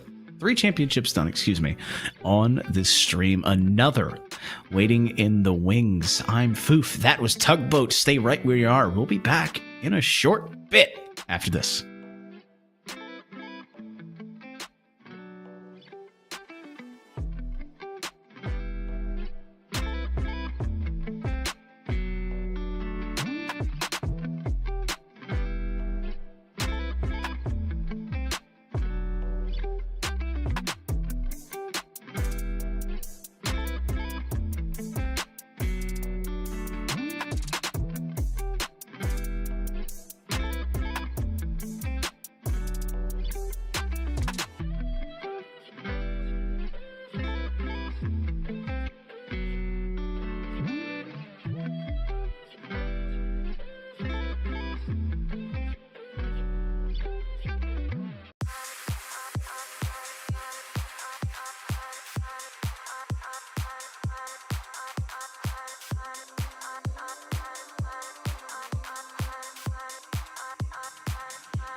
Well, hello and welcome to Collegiate Rocket League here on NECC. We got some of the best to see here for College Rocket League. I am your host, Captain Etsuka, joined on the desk by none other than Chef Billy. Chef Billy, we are getting ready to see the Champions Finals. We are, and talking about what we were thinking about earlier, Columbia College, probably one of the better teams here. Doing very well in CRL right now. NAU trying to play spoiler right now, and that's kind of the issue that I'm having right now. Are we going to see like Columbia College as they are, or maybe a little bit diminished because of all the extra competition going on right now? Northern Arizona University trying to come out here and play underdogs, and we'll see. I don't think this is going to be a 4-0 split by any means, so we'll see what they are able to bring out of the gate here. But Captain, I'm looking and I'm thinking, do we have the possibility of a 7-game set here? I think it's definitely in the cards. You know, this is a team that they've played, like, this is not a mirror matchup by any means, but these two teams have played against each other before. NAU Gold definitely knows what Columbia College can bring to the table, and vice versa. This is, again, going to be a matchup that we have seen in the past, and this is going to be the lineup of these two teams, starting first with Columbia College. It's Cryptic, Cam, and JD.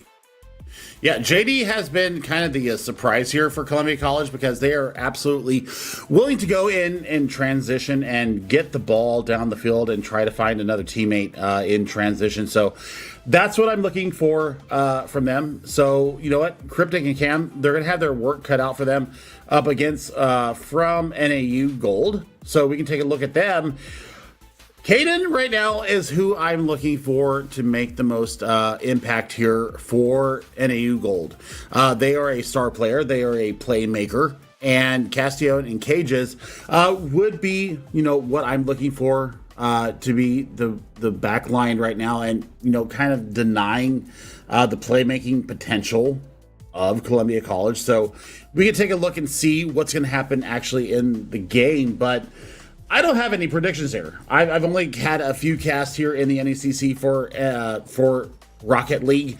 I've done quite a few of collegiate competitions. I haven't had a chance to go with the CRL looking so far, but I tell you what, Columbia College definitely have an up on NAU Gold, but today has been the day of the underdogs. I've casted quite a few competitions today, and it seems like the underdogs have come out on top 9 times out of 10 today for me, and I'm definitely experiencing some kind of deja vu here because I think that NAU might actually come out with the win here.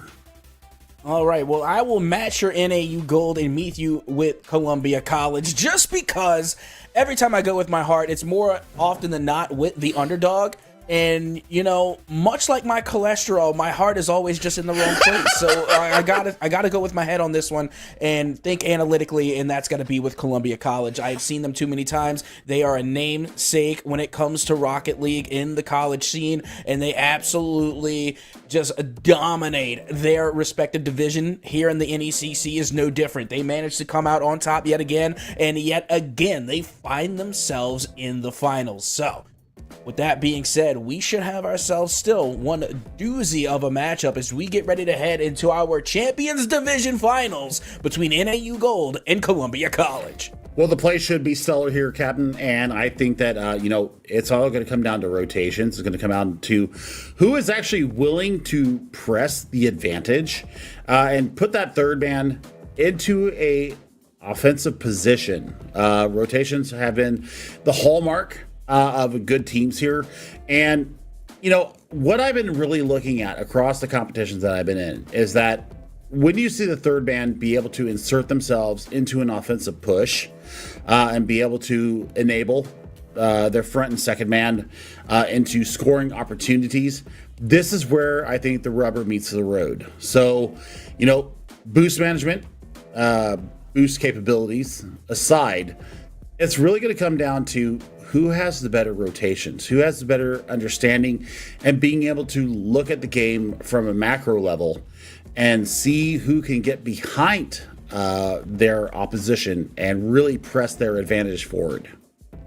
Now, you see, I'm thinking at least, going into this matchup, there's going to be a lot of pacing here. That's where I think there's going to be a huge difference being made. Columbia College is a very speedy team. They like being aggressive, and they love to challenge that midfield line, and they're passing, my word, oh so quick off the draw, and every now and again, they do like to throw in a changeup, and you never know when it's coming. So when they slow the play down, it really does throw a wrench into the defensive positioning that you could try and implement through defensive rotation, but Columbia College loves to play that aggressive play style. With that being said, they never give up on a play either. Anytime that they go for any type of offensive strike, you best believe when they lose possession of the ball, they're immediately going to go for a demo. So the defenders from NAU Gold are going to have to watch themselves within their own net and make sure they're not spending too much time in an idle position, or they're going to be completely demolished. So what you're saying is right now, tempo game might be the actual multiplier here for both these squads. What if NAU comes out with a slower composition? What if they want to slow the tempo down immediately out the gate, try to get some 1 and 2 touch passes, maybe switch fields with some of their possession, and make sure that they're monitoring and maintaining midfield mega boosts. So that's what I'm looking at right now. I'm looking at who has, the better chess strategy, because you always have to look one step ahead. And, Columbia College's record stands to bear here. So we'll see what happens out the gate. Columbia College in the blue, NAU Gold in the orange. Bang it gong, get it on, we're out the gate. Yep, that we are. Without further ado, let's get game number 1 underway. And you can see Columbia College, Cam, going to be taking control here out in their own corner as this pinch does go all the way back across to Cryptic, who now will send this one up high. KJ doesn't connect. Cryptic taking control back towards the mid, but finds Refined Lemur. And they are going to get their first shot and the first goal of the finals here in game 1. Well, they absolutely closed in on top of the little pinch off the backboard there. Perfect setup for Refined Lemur, and that's what you want to see from the underdogs here out the gate. Early strike, 26 seconds off the clock, 1-0 lead. Yep, and now here comes Cam going to work. You have got to watch Cam. Cam has a lot of finesse with that Fennec, and they can put it to work. As you can see, Cryptic now trying to go insane in the Octane, but does get blocked and gets denied as this one's going to go up high. Cam can't get to it. Could be a second goal, but it will be saved. Well, a little bit of boost starve there in the corner, make sure that they capture that corner mega boost, and really denying any kind of resources for the defense here. Beautiful little touch there in front. That's a great defensive stand, and oh my God, on the goal line, it gets in. Yep, that's a goal. I mean, eventually, yeah, that is a goal. It took a while to get there. JD with a nice redirect tries to put it in the upper 90, and somehow the defense from NAU managed to keep it out, but not for long. That's going to be the first goal of game number 1 for Columbia College. I mean, Captain, let's look at these double commits coming out from NAU on the goal line. That might be a tenor and a story point here for us going through this series. Well, now you can see JD operating off their own backboard. A nice little pump fake there in the air to get the ball past the midfield line. And now Cam going to take a turn. 50's out.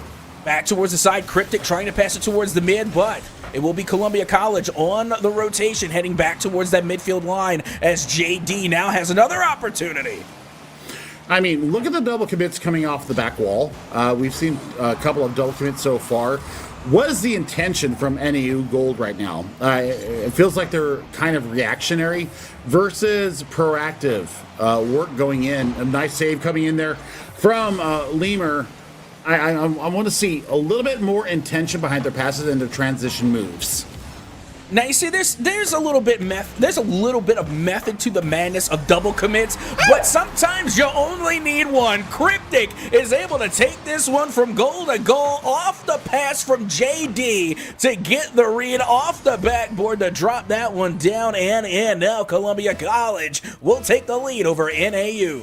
Beautiful work, putting the ball in front of goal, and good things always happen when you throw the ball in front of net. So KJ and company need to turn up the pressure right now. Make sure that they're maintaining that kind of equilibrium between midfield boost and aggression. That's what I'm looking at right now, Captain. They're kind of being starved out, and they need to be aware of the resources available to them. Yeah, when another thing is they're going to try and have to implement a little bit more physical play. I say it all the time. You know me. I'm going to continue to say it. We need to see more of the bump plays and demos because the best way to get Columbia College out of their own net is to force them out. Right now, Cam, once again, trying to lead the way for the offense here for Columbia College, but NAU Gold holding on a little bit better this time around. Well, I mean, my entire career has been built off of physicality and tempo control. And looking at what we're seeing right now, the tempo right now is completely in Columbia College's manner. I think that the physicality needs to come out first. NAU Gold needs to stop being kind of weary of going into these challenges, these 50s, especially aerially, and getting into them and just making them say, you know what, this might not be the best path for me to go. Now, you see what I like to call that? I like to call that well-mannered Rocket League. It's like, oh, I've had my turn with the ball. Here, now it's your turn. You're gratefully sharing the ball. And Columbia College nearly getting another goal, but NAU somehow, some way get the save and clear it away. Well, now it's all about the aerial battle right now. It's the battle over Andor right now and trying to decide who is going to take the aerial position and get the proper positioning to take them out of position. So, I mean, NAU Gold right now, they're kind of fighting a losing battle. The midfield boost completely being starved out by Columbia College. I say that as we look at a little bit of midfield battle here, a little bit of the give and go. And yeah, less than 60 seconds here. We're looking at, one goal game, one quick strike from NAU Gold like this could be the decider. Oh, absolutely. Got 40 seconds left to go. Still plenty of time. And somehow JD gets one save. And now up comes Columbia College to come down with two back-to-back epic saves, somehow, some way clearing it away. Well, I mean, they're throwing everything but the kitchen sink at the goal right now. And, a little bit of physicality in front of the gate might be the choice for them. Instead of, going for these beautiful, spectacular shots, getting a little bit of traffic in front of the netminder might be the way to go for them. 10 seconds left in the game. Well, here we go. A last-ditch effort coming from KJ does get denied as this one does go over towards the side. And now Cryptic with a clear off the back wall. And JD is going to put it in the dirt to make it hurt for NAU as they will take game number one. I mean, one goal difference. So we're seeing a bit of differing styles right now. Uber aggressive coming out of Columbia College right now. You're kind of doing the waiting game for NAU Gold right now. I think they need to up the aggression. I think they need to go into these aerial 50s with a lot more venom because they're kind of going up there and saying, yeah, I'm up here. But yeah, no, it's not working. The aerial challenges right now for Columbia College are going mainly in their favor. 7 out of 10 aerial challenges were won by Columbia College. So if you're going to go up, at least get some contact. That's the big thing for me right now. Make sure that they are getting, the contact and pressuring Columbia College out of the optimal position that they're trying to go for. Well, let's see if they can take better possession and make better contact here in game number 2 because we are officially underway. And already we've seen one demo in front of the net of Columbia College. And now the follow-up shot will be denied and off the crossbar. JD now taking control here at the midfield. Does get past one, gets past two, but can't find the third. And now the counterattack is underway for NAU. Well, I mean, that's a great opening salvo coming out of NAU. And, back on the back foot. Great little dump there. And, the pinch coming off of the NAU Gold defender there. Really tried to set up some kind of offensive push. Let's see what they got coming out the gate here. They're looking for a little bit of a rotation to get behind Columbia College's third man. But, I mean, the pressure coming in right now. Demo on the goal line. No joy there for them. Yeah, I'm now looking at Caden having to dodge a demo of their own. Again, a lot of cheeky physical plays coming out now, and I am all here for it. As you can see, the ball does find its way back into NAU territory, but that clear definitely makes short work of the Columbia offense as now Cam takes control, looks for JD, finds the pass, but not enough on it. That's going to get cleared out. Well, I mean, looking at the aerial play right now, I mean, Columbia College definitely has the control of the skies, but I mean, NAU Gold is looking for the ground attack, and they're not taking no for an answer. They certainly are not, but still, neither team has found the back of the net or found the answer just yet, as that shot does go by the wayside, and we are still tied at 0-0, nearly 2 minutes gone. Well, it's all about the aerial battle right now. Still, Columbia College has a massive superiority in the air right now. I think this is where the physicality that you and I have both been asking for should come out right now. NAU just needs to get off the ground, get up in the sky, and really give Columbia College pause for consideration. But Cryptic in the air once again, all aerial plays right here. Oh, absolutely. Cryptic lining that shot up perfectly from the sidewall to the backboard and right on into the back of the net off of the assist from JD. JD, don't think I didn't see you, because I did. I know the work you put in. That's going to be a 1-goal lead to Columbia College, starting things off here in Game 2. Well, we will see a little bit more aerial presence coming out from NAU Gold, and they just have not provided that as of yet. They're trying to stick to their game plan and rule the ground. Well, they allowed Columbia College, but shot goes in, saved by the woodwork. Oh, yeah, that's the best defender in Rocket League. The three best defenders, actually, both the sidebars and the crossbar. As now you can see KJ tries to put this one down, and in the corner is once again NAU Gold are going to have to fight to get out of their own half. And meanwhile, Cam is just bullying the goalkeeper, getting yet another demolition on the board, which is why I make the point again, we just have to start keeping track of demos. We need the stat count to see how many demolitions are going down on the board, because right now Columbia College is definitely leading that.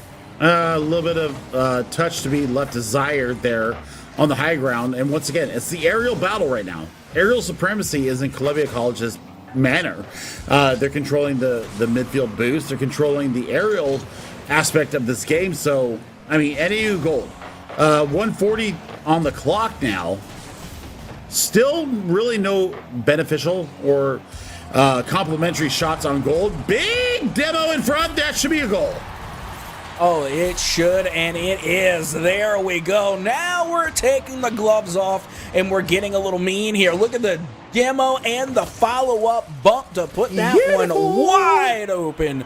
What a play coming from NAU Gold, and now they're giving Columbia College a taste of their own medicine. Room to pause now for Columbia Gold, because the ground battle is starting to work in NAU Gold's favor.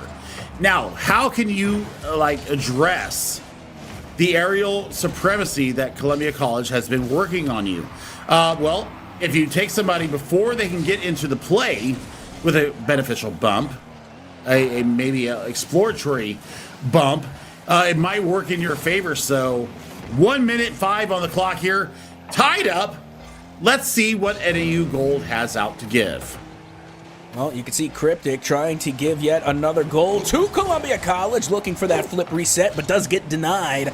Now Cam back out to the side, finds Cryptic again, but the corner play coming out from NAU Gold, working out so far. The ball finds its way back over towards mid. JD now gets the touch, goes for the follow-up, and gets 100 boost nice while touch in the process.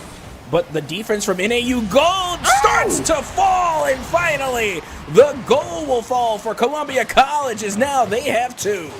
That was the touch that I was actually commenting on between your play-by-play, is that there was a sneaky little touch coming in, and it goes off the near post backboard and sets up the goal perfectly. 34 seconds left, 1-goal lead to Columbia College.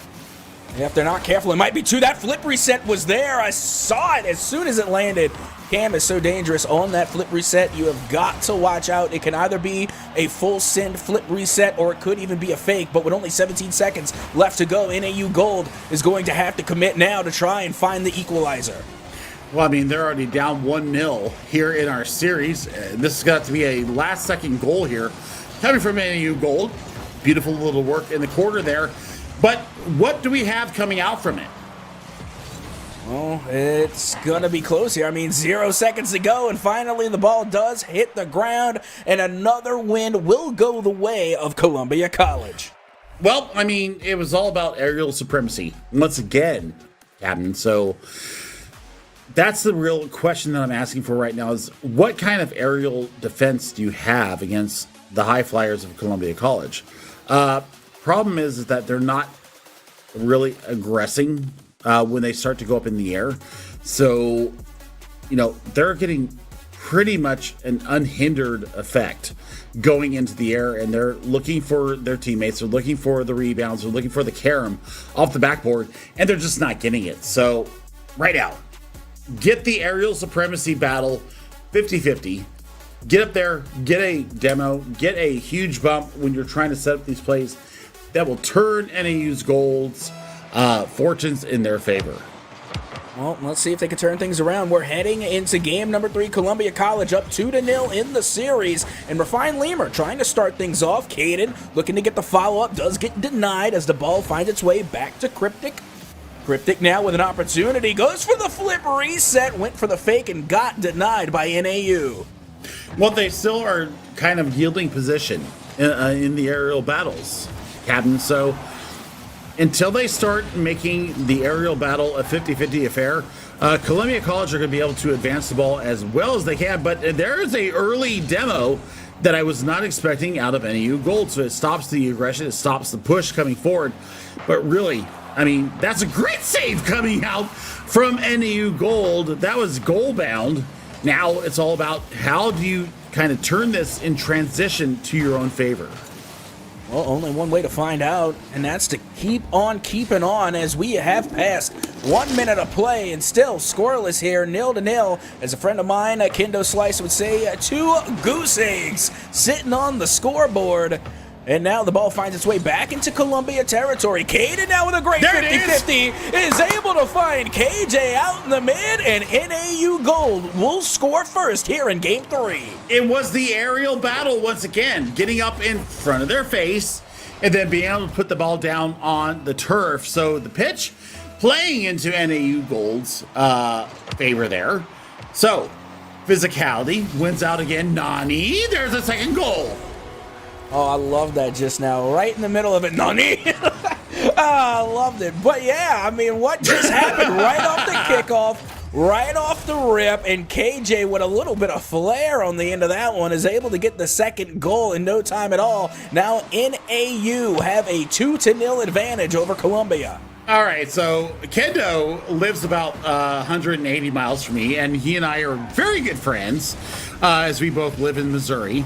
And he is one of my besties as far as Rocket League casting goes on. But seriously, the immediate presence here to stop the aerial attack from Columbia College is what NAU right now is really driving on. And you can see right now, Columbia College now trying to go to the ground attack. And this is playing exactly into NAU Gold's favor. Yep, that it is, and now NAU Gold is going to keep up the momentum as they will find yet their third goal here in Game 3 and look to take their first dub in the series over Columbia College, but still plenty of time left to go. Just over 3 minutes for Columbia College to try and get their first goal of the game. Oh, but the fact that they have kind of silenced the aerial attack from Columbia College is the reason that Columbia College is trying to go with this ground attack, and they will not win against this NAU Gold team on the ground. So they need to reestablish their aerial supremacy. They need to be able to establish the midfield presence they have had all series long. NAU Gold have found that if they get up there and they challenge in the 50s in the aerial possession, they're going to probably win out at least half of the time now. All right, 2 minutes and 30. We are officially at halftime, and you can see Refine Lim are now going to win that 50. Taking this out to the corner, gets the follow-up, but it does get broken up.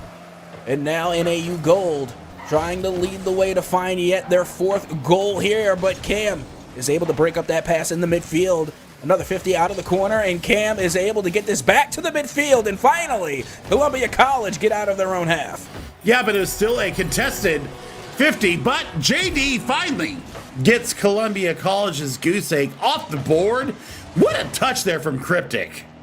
I was so confused for a moment because I saw 2 orange cars go up. I'm thinking, how does this one go in? And then we saw from the replay, JD coming out of nowhere to get the read off the pass from out of the corner to get the first goal for Columbia. Now with just 2 minutes to go, Columbia College is down 2 goals. Oh, what a touch there from Refine Lemur. Almost set up JD for a goal, but we're looking at aerial domination being cut off here from NEU Gold. That's the big difference between games 1 and 2. And we'll see if they can actually keep this pressure up. Shot from JD. JD scores. Rookie of the year. I mean, they're by no means a rookie, but, you know, they're in the freshman class respectively at their university. Gotta give it to them. Coming in, the young blood from Columbia College, able to get 2 goals back-to-back here in Game 3, and now Columbia College are within striking distance of equalizing from a 3-goal deficit. 96 seconds, 1-goal lead. NEU Gold filling their oats, but actually on the back foot right now because they have not been able to silence the ground attack now from Columbia College. Nice little pinch there in the corner. Sets up a cross-mouth goal opportunity there. And yeah, there we see it. Big booming clear onto the other side. 75 seconds left. And NEU Gold are going into maintenance mode now. Well, here we go, JD. Once again, trying to get the offense started with a cheeky touch. As you can see, NAU Gold now going to return the favor, putting this one on target, but does get cleared out by Cam. Cryptic now up top, gets to the touch first, back down to Cam, and Caden was able to read that play like a pop-out book. Yep, and that's exactly what I was talking about earlier, is trying to at least give Columbia College pause in the air at SoCa. So this is what I was talking about. Just stop the aerial dominance from Columbia College, and they fold like a book of cards. Well, still just 30 seconds remaining and a huge demo. What a save! But NAU Gold comes through to get the save and clear that one away. That's just about as close as you're going to get here in the finals, as now the last-ditch effort only has about 10 seconds left to go. I mean, lots of demolitions, lots of traffic in front of the net. You're looking for that garbage goal. You're looking for something to come out from this. 2 seconds left, and 0-second drill coming in for Columbia College. Yep, and 0 seconds gone. It is NAU Gold to get the dub here in game number 3. And this is what we have been looking to see. Finally, NAU Gold show up in a major way, and they are able to throw a punch back at Columbia College by taking that 3-0 lead. That's one thing. Being able to hold it, that's something entirely different. They did give up 2 goals, but at the end of the day, they still managed to hold on to that 1-goal lead and ride that to a victory. And now they are on the board 2-1 against Columbia. It's all about taking the aerial threat away from Columbia College. They got up in the air. The aerial 50s were completely split there. It was 17-6 in favor of NAU. So Columbia College actually getting battled out of the air. That's the big difference between games 2 and 3, or 1 and 2, and game 3. So now, can North Arizona continue to assert their dominance in the air? That's what the real question is going to be here.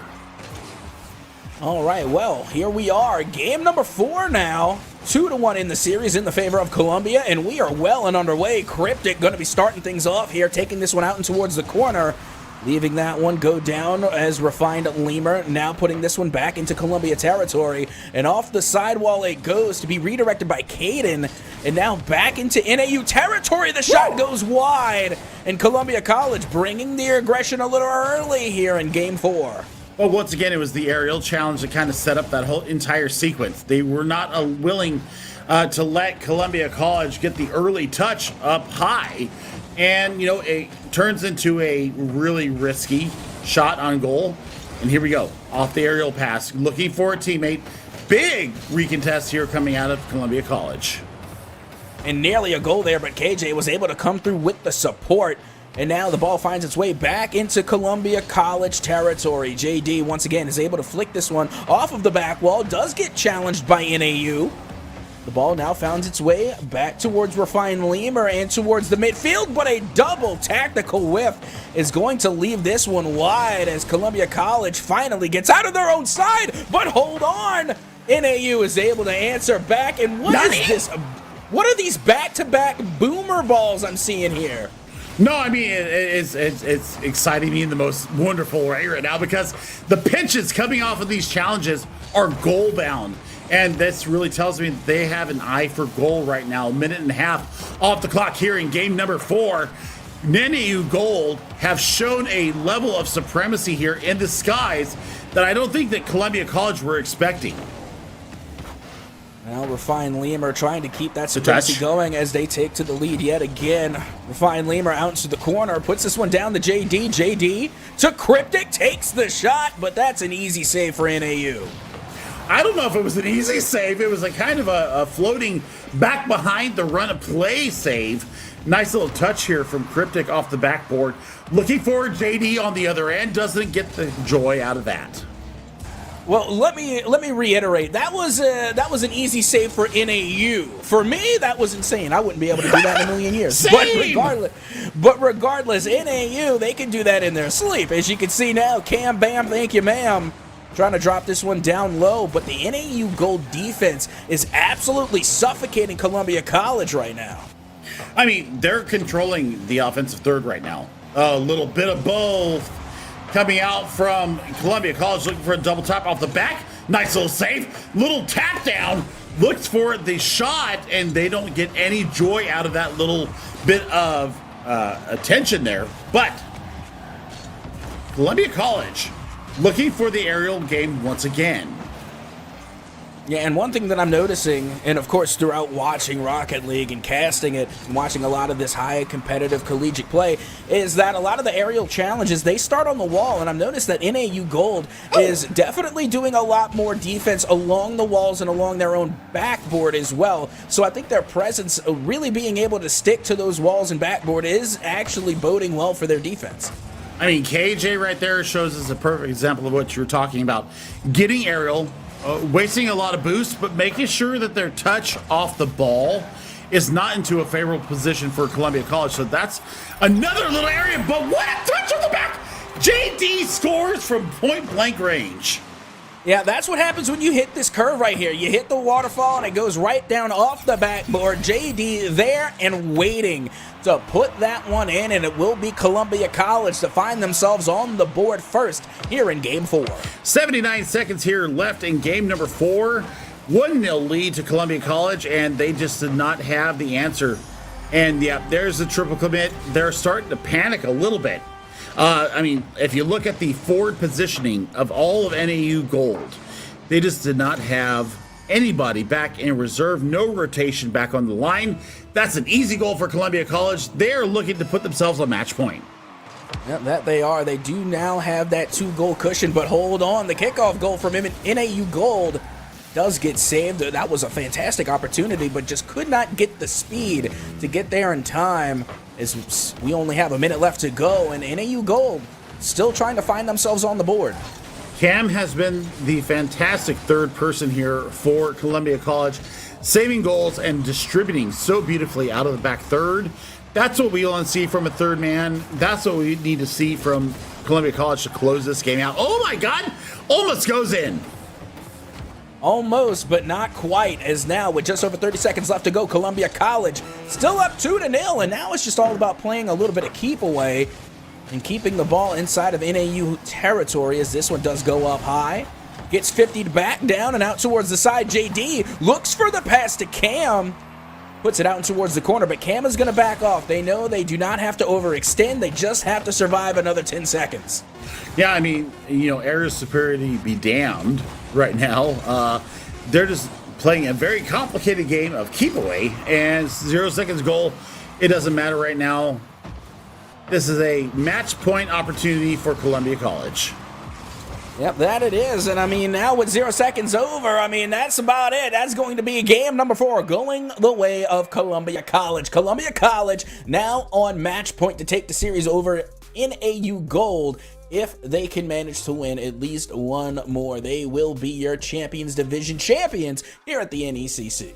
Physicality right now. That's what NAU Gold needs to bring to this next set, because they kind of got bullied off the ball 9 times out of 10 here in game number 4. So if we want to look to see anything different from Northern Arizona University, they've got to up the physicality. They've got to up the tempo too, because we're kind of playing a slow match right now. It's okay. We're playing, kind of like half speed, and we're not seeing what NAU Gold can actually bring to this table. So 3-1 lead here for Columbia College.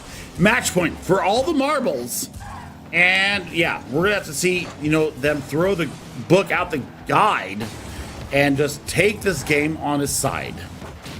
Well, let's see if they can get the job done, as already we are well and underway here in game number 5. Fun fact, this is actually my favorite map in all of Rocket League. Love Urban Central. Shout out to the OGs that remember. But this is it. This is where it all began, and this is where it all goes down. As already you can see NAU Gold trying to start things off quick here, as they are going to be on offense. Well, I tell you what, I also have the same feelings about this, even though I absolutely suck at Rocket League. My 15-year-old absolutely bodies me every time that I play with him. But this is our favorite map as well. Just the urban setting, the blue-collar nature of this map brings forth some serious memories for me and my son. But you know what? 3-1 lead to Columbia College. They've kind of been bullied out of some challenges here.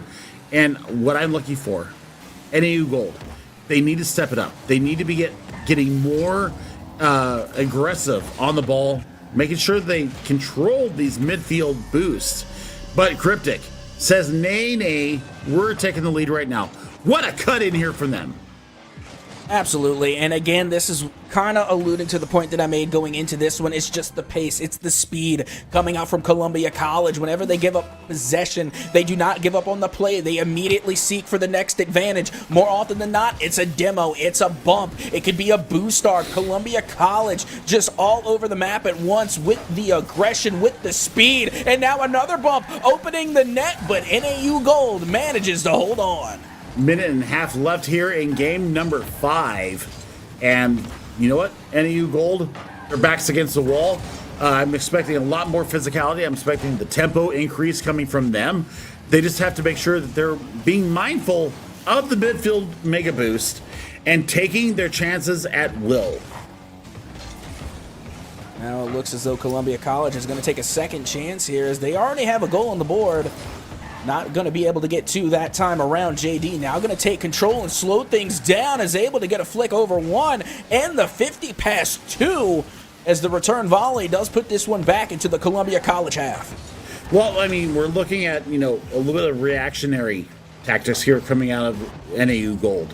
They're reacting to the play happening rather than being proactive in the aerial challenges. Nice little carry coming in from Refined Labor. Shot on goal, doesn't go. Now you see on that particular play right there for NAU, they had an opportunity to either demo or pass, but I think there was a little bit of a lack of communication. One player was there for a 2v1 advantage and was left out to dry. NAU Gold is going to have to talk it up a little bit more and throw some more method to this madness if they're going to want to try and find themselves on the board, but Columbia College is going to get yet another one, giving themselves a 2-0 lead. Cryptic has been the man of the match so far, getting in there, kind of being the assassin as far as stealing the ball in opportune moments and looking for a teammate or scoring on goal themselves, as you saw right there. And now with just 2 minutes left to go, NAU Gold has to find 2 goals. And not the hardest feat. We have seen it done plenty of times. NAU Gold still very much in this. If they could just come together as a team and find an opening, they very well could equalize against Columbia College, as now they will take yet another turn on offense. I mean, double tap the opportunity off the backboard right there. JD looking for the opportunity. There it is once again. What a shot on the near post. Are you kidding me? That was absolutely nutty reaction time coming out from JD. And not only that, but JD was in the middle of a rotation going back what looked to be as though they were trying to find their way back to the midfield. They snagged a corner boost and then immediately 180 to receive the pass. I really think they just communicated and they knew that their teammate was going to come down with the touch. Great play again coming from Columbia, as now they will be sitting very comfortably with a 3-0 lead with just a minute and 20 left. I mean, 3-0, 122 left on the clock. And I mean, just that from JD tells me that they're not all about power. They're not all about positioning. They're also about the finesse. And I mean, goal opportunity in front and denied once again. They had 2 in front of the goal. What a save coming out from Columbia College. Yeah, I don't even know how they got that one. They just corralled on the ball and refused to let it go, as now they have a 2v1 advantage. Out comes the bump and in goes the shot. That is another one for Columbia. Well, GG's on the season for NEU Gold, but Columbia College have shown a different level of supremacy here. Just knowing when they can advance, when they can take a shot, when they can press their advantage, and they really have started to boom this NEU Guild team. That they have, but still 45-ish seconds left to go. Could still at least try to make something happen, as again, Columbia College not letting up on the offense is going to keep NAU Gold confined to their own half, and so far confined to only 0 goals here. Still not being able to find their first in Game 5, and with just 30 seconds left to go, the light is beginning to fade for NAU. I mean, they have put up a stellar defense. I mean, there you go. 1 goal to kind of salvage the wounds there out of their defensive stand there. But you know what? I mean, less than 30 seconds, 105 kilometers per hour. That equates to about 62 miles an hour for the shot there. But less than 30 seconds, 3 goals to bring back. Pretty uphill battle here for NAU Gold. Yep, 15 seconds left to go, and I don't want to be the one to call it, but Captain's calling it. That's going to be a wrap. Columbia College will be your NECC Champions Division champions, the best in the West, once again holding on to take the dub, and will win out in 5 games over NAU Gold. I mean, looking at the aerial positioning, looking at the ground battle, it just seemed like Columbia College was kind of lurking a step ahead of NEU Gold, but still, valiant battle coming out from NEU Gold, but Columbia College, their caliber just absolutely wins out here on the day. Captain, this was, almost a foregone conclusion, but we see NEU Gold battle back in 1 game, and then Columbia College just kind of put the clamps down on the rest of the series.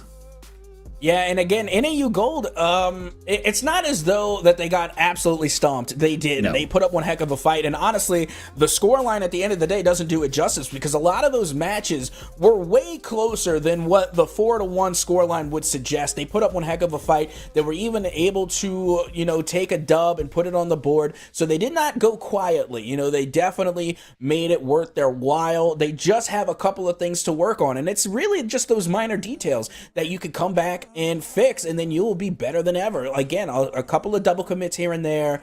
They got a little bit flustered. You could see that they were accidentally getting in each other's way from time to time. And if you can just work on that communication and really find your teammates at the particular right time, then you're gonna come out even better, which I'm actually excited to see, because keep in mind, we still have a whole other season to look forward to. That's just gonna wrap things up for this season. Right. I mean, I think the communication is the biggest factor, because you could almost see it on the screen as they're going into challenges. Taking away the aerial superiority was the first challenge for NAU, and they actually passed that. So I tell you what, if they can, come out the gate and, own the skies a little bit better in the spring split, that'll actually work into their favor. But as it stands, Columbia College, CRL juggernauts, NECC juggernauts right now. We'll see if they're actually able to continue this press run, or if NAU are actually able to come back and give them a little bit of their own medicine back. Well, that is just going to about wrap things up for us here at the NECC for Rocket League. It has been a fantastic night from start to finish. Once again, GG's to all of our competitors, and especially GG's to you for watching at home. Thank you for tuning in. Also, big shout outs to the people behind the desk and behind production. I'm talking, of course, about Storm Warrior and MGO. Thank you so much for the work that you do behind the scenes. Huge shout out to my co-host this evening, Chef Billy. And as always, I have been Captain at Soka, and we will see you next season.